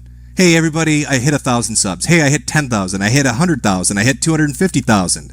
Or they'll talk about how big their channel is on their fucking Twitter bio. Or they'll do that on their Facebook. I don't do that. Because at the end of the day, I don't really see it as something that's a measurable thing. I don't go around saying, hey, everybody, I'm a kind of a big deal on YouTube. Because that sounds so fucking gay, Sargon. I know this is probably hard for you to understand, so I'll slow it down a little bit. But the way I know that this bothers you and how I know it fucks you up is last weekend when I did my Skeptic stream, the day before that I was talking to V publicly on Ethan Ralph's Kill stream. Again, every weeknight. Be sure to check it out. Ethan's a good guy. So I was talking to V on the Kill stream. And V and I were talking about you. And I wanted to fuck around a little bit because I was fairly certain that you're easy to bait. So I made a joke basically saying that your stream numbers are shit. And then I did a stream and I pulled in like 13,000, 13,500. And immediately after it, and this is how I know it really fucks you up and it gets to you, and this is why I'm going to continually do it just to screw with you because it's funny. Immediately after that, you did a stream, not on the Thinkery and not on Sargon of Akkad live streams. You did a fucking stream on your main channel of like 900,000 subscribers, and you couldn't break 10,000 people watching you. I know it bothers you, and I'm never going to stop referring to it. I pulled 27,000 today, Sargon. Eat shit. Eat shit, you egotistical maniac. Get back to me when you can hit those numbers. Come back to me when that is something you can accomplish, because I know you like to measure your dick with this shit. So I'll just throw that out there. But, Sargon is totally not mad. Remember, he has important things to do today, which apparently is throwing a tizzy and putting up more video clips. Maybe you should have saved that hot fire for your stream, dipshit, and done a little more research. But again, I can't keep up with these, 10th dimensional chess moves. I'm just a dum-dum with the other plebs on the internet and my army of preteen boys that are watching right now. Okay, let me put the text back up. We'll get back into super chat. Give me a second here. Okay. I'll let Anita sulk. Maybe she can cry on the shoulder of Faraj at the next fucking UKIP meeting.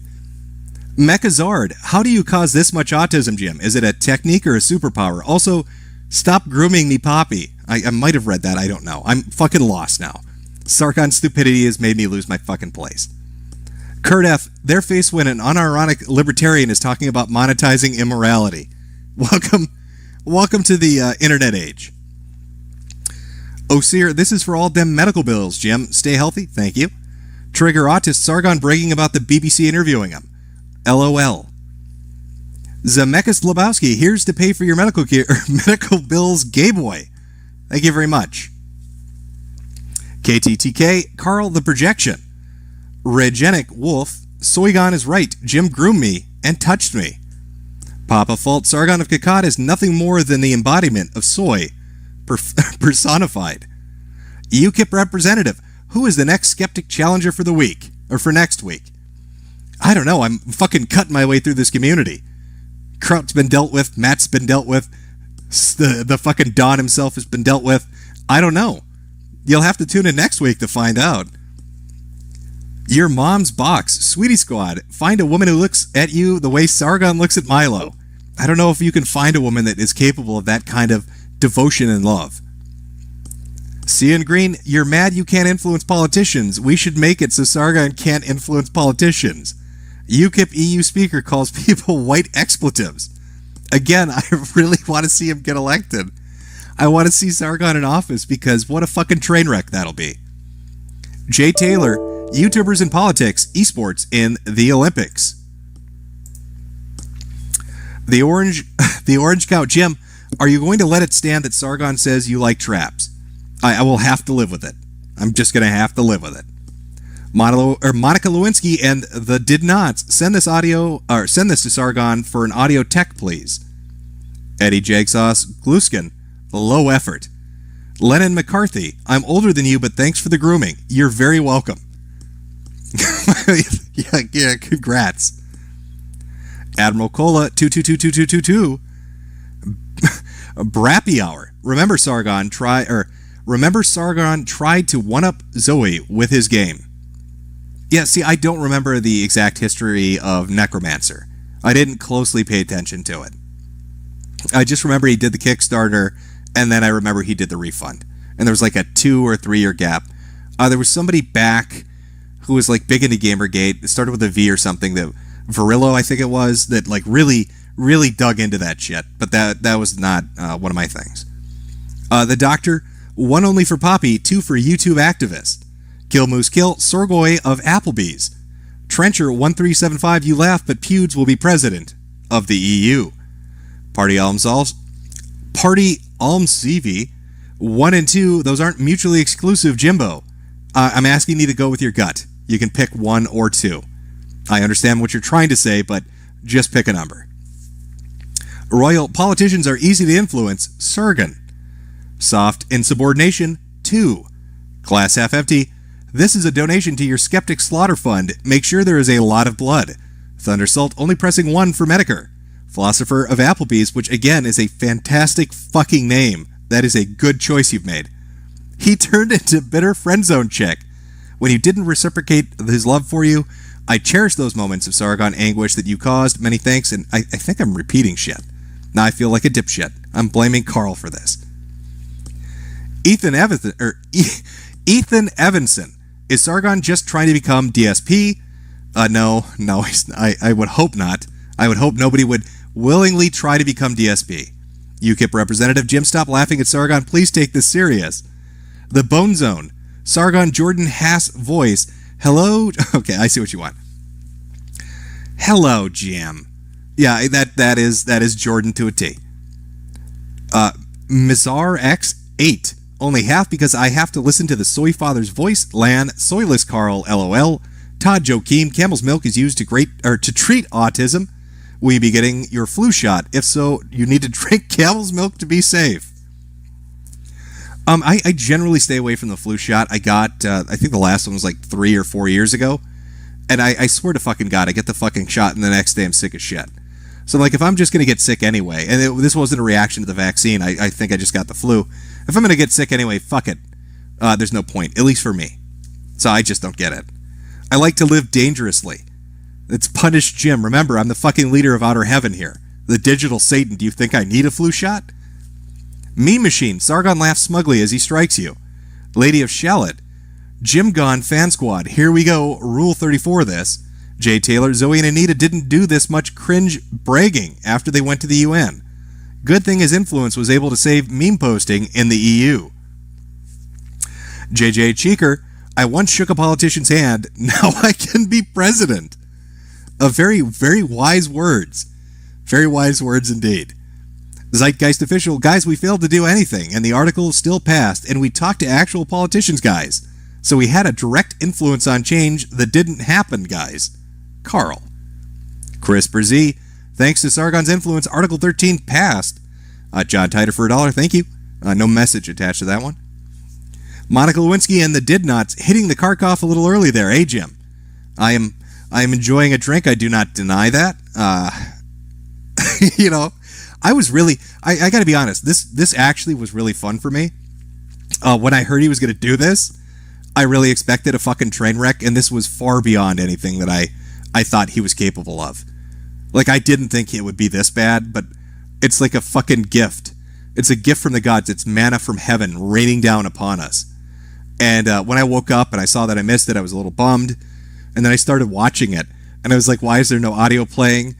And then I started listening to it, and I was like, oh, fuck me, this is bad. Viral Journey, you either die a Chad or live long enough to put soy milk stepson cereal, or to put soy milk in your stepson cereal bowl. Fred Koosh, seriously watch Fun Church and don't be stupid. Trump Nation, headline from the Times of Israel. British Nationalist Party hosted EU Parliament man who taught dog Nazi salute. Surgeon of Akkad upstaged by Nazi dog man. I would think Dankula is the draw, but that's just me. Shinku Toner. Sargon wears his ego in his suit, not on his sleeves. He should have bought a suit from our sponsor, Indochino. Use Ben Shapiro promo code. And I probably butchered that, and I don't know if you're making a joke or if you're actually fucking being serious. I'm sorry, it's a Kharkov. That's INDOCHINO. I don't know, I'm a suitless motherfucker. I don't know all the brand names. Callie Leclerc, I want to punch this autist soy boy right in his smug British neck-bearded face. Hoodoo Brown, Sargon ignores what people say. Says that he is the right source and he still doesn't get it. Apocalypse Lemon, Sargon put up another video implying Jim is basing his ego on his subs. Nope, just taking the piss out of Sargon.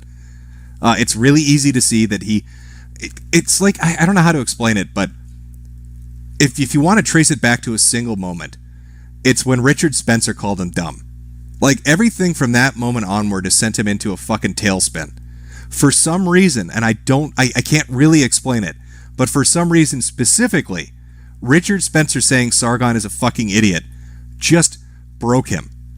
And ever since that point, if you make fun of him, or the dumb shit that he does, or his ego, or his hubris, or, you know, any of that, he can't handle it. He gets all fucked up over it. Free Kekistani, I'm just another 14-year-old biotechnologist. Please groom me, Daddy Jim. I can't believe I used to watch Sargoy. Maybe he could pull as many viewers if he had streamed his suicide. Oh wait, 4,500 viewers.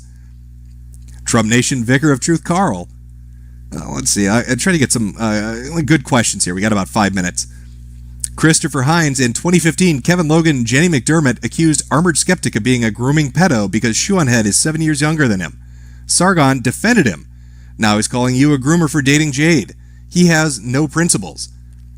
Ronson, this is actually the least important thing I have to do today, said the Obergruppenführer as he throws the white nibbers in the camps.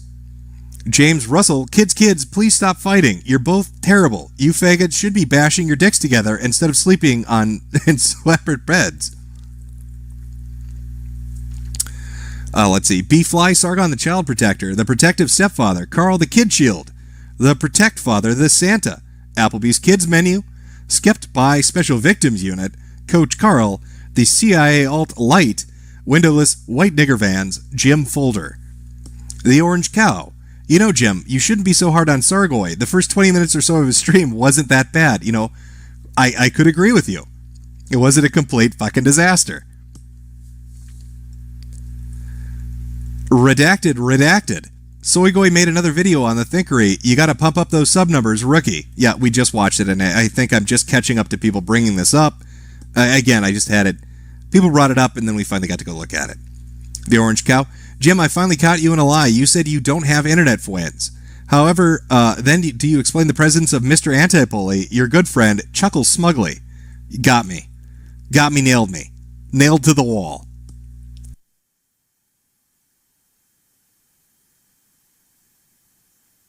From Dad Beans, holy shit, what a good laugh. This is the first donation I've ever made to any media goy. Call me a NIGGER, and then the money is yours. Well, I would call you that if you didn't put periods in between it. But a Google won't let you say naughty words anymore, will it? It's getting smart with those super chats. It's fighting you. The programming is fighting you. Mike Thomas, don't forget Sargon, or everybody keeps, putting a variation on his name, so I keep fucking it up because there's so many good ways to go with it. Mike Thomas, don't forget Sargon begged for Milo's Kearneys off screen. Give me cummies, daddy. And I'm probably going to regret saying that. It's a clippable soundbite. Ruiz, holy shit, he has a Jim folder. Jim, stop, he's already dead. King of Bants, didn't SFO also have a folder on you as well? I know, really makes you think, doesn't it? Kyle Dawson, Jim is God and Harmful Opinions is so last year. No, Harmful Opinions is most definitely God. And hopefully he enjoyed the stream. I don't know if Harmful got a chance to watch it. I hope he got a laugh out of it. That would make me happy. I would be happy if Harmful Opinions enjoyed the stream. The Highwayman, the screen they showed during D&D isn't Sargon's, it's Short Fat Otaku's. Well, that was on the Thinkery, so I'm going to disagree with you on that. But I don't know. Maybe you're right. Chris Hastings, weak made thanks man, Jim. What the fuck was that? Chris Hastings, weak made thanks man. Okay. Need to brush up on my rating. Massive Damage Gaming, Anita Sargonian is platinum mad obsessive. Skullfucker, here you go for your future kids. Omnifelix, I want a total of how much cash you made by the end of the stream. Guts, Sargon got caught doing a 9-year-old boy. I disavow, but that is what Guts is saying in Super Chat, and I am bound by my ethics to read it because I am the Satan of digital currency. Carnizzle, no Sargon, you were the chosen one. Anon, groom my neghole daddy Jim. Herder, Sargon on suicide watch, literally nervous laughing going on.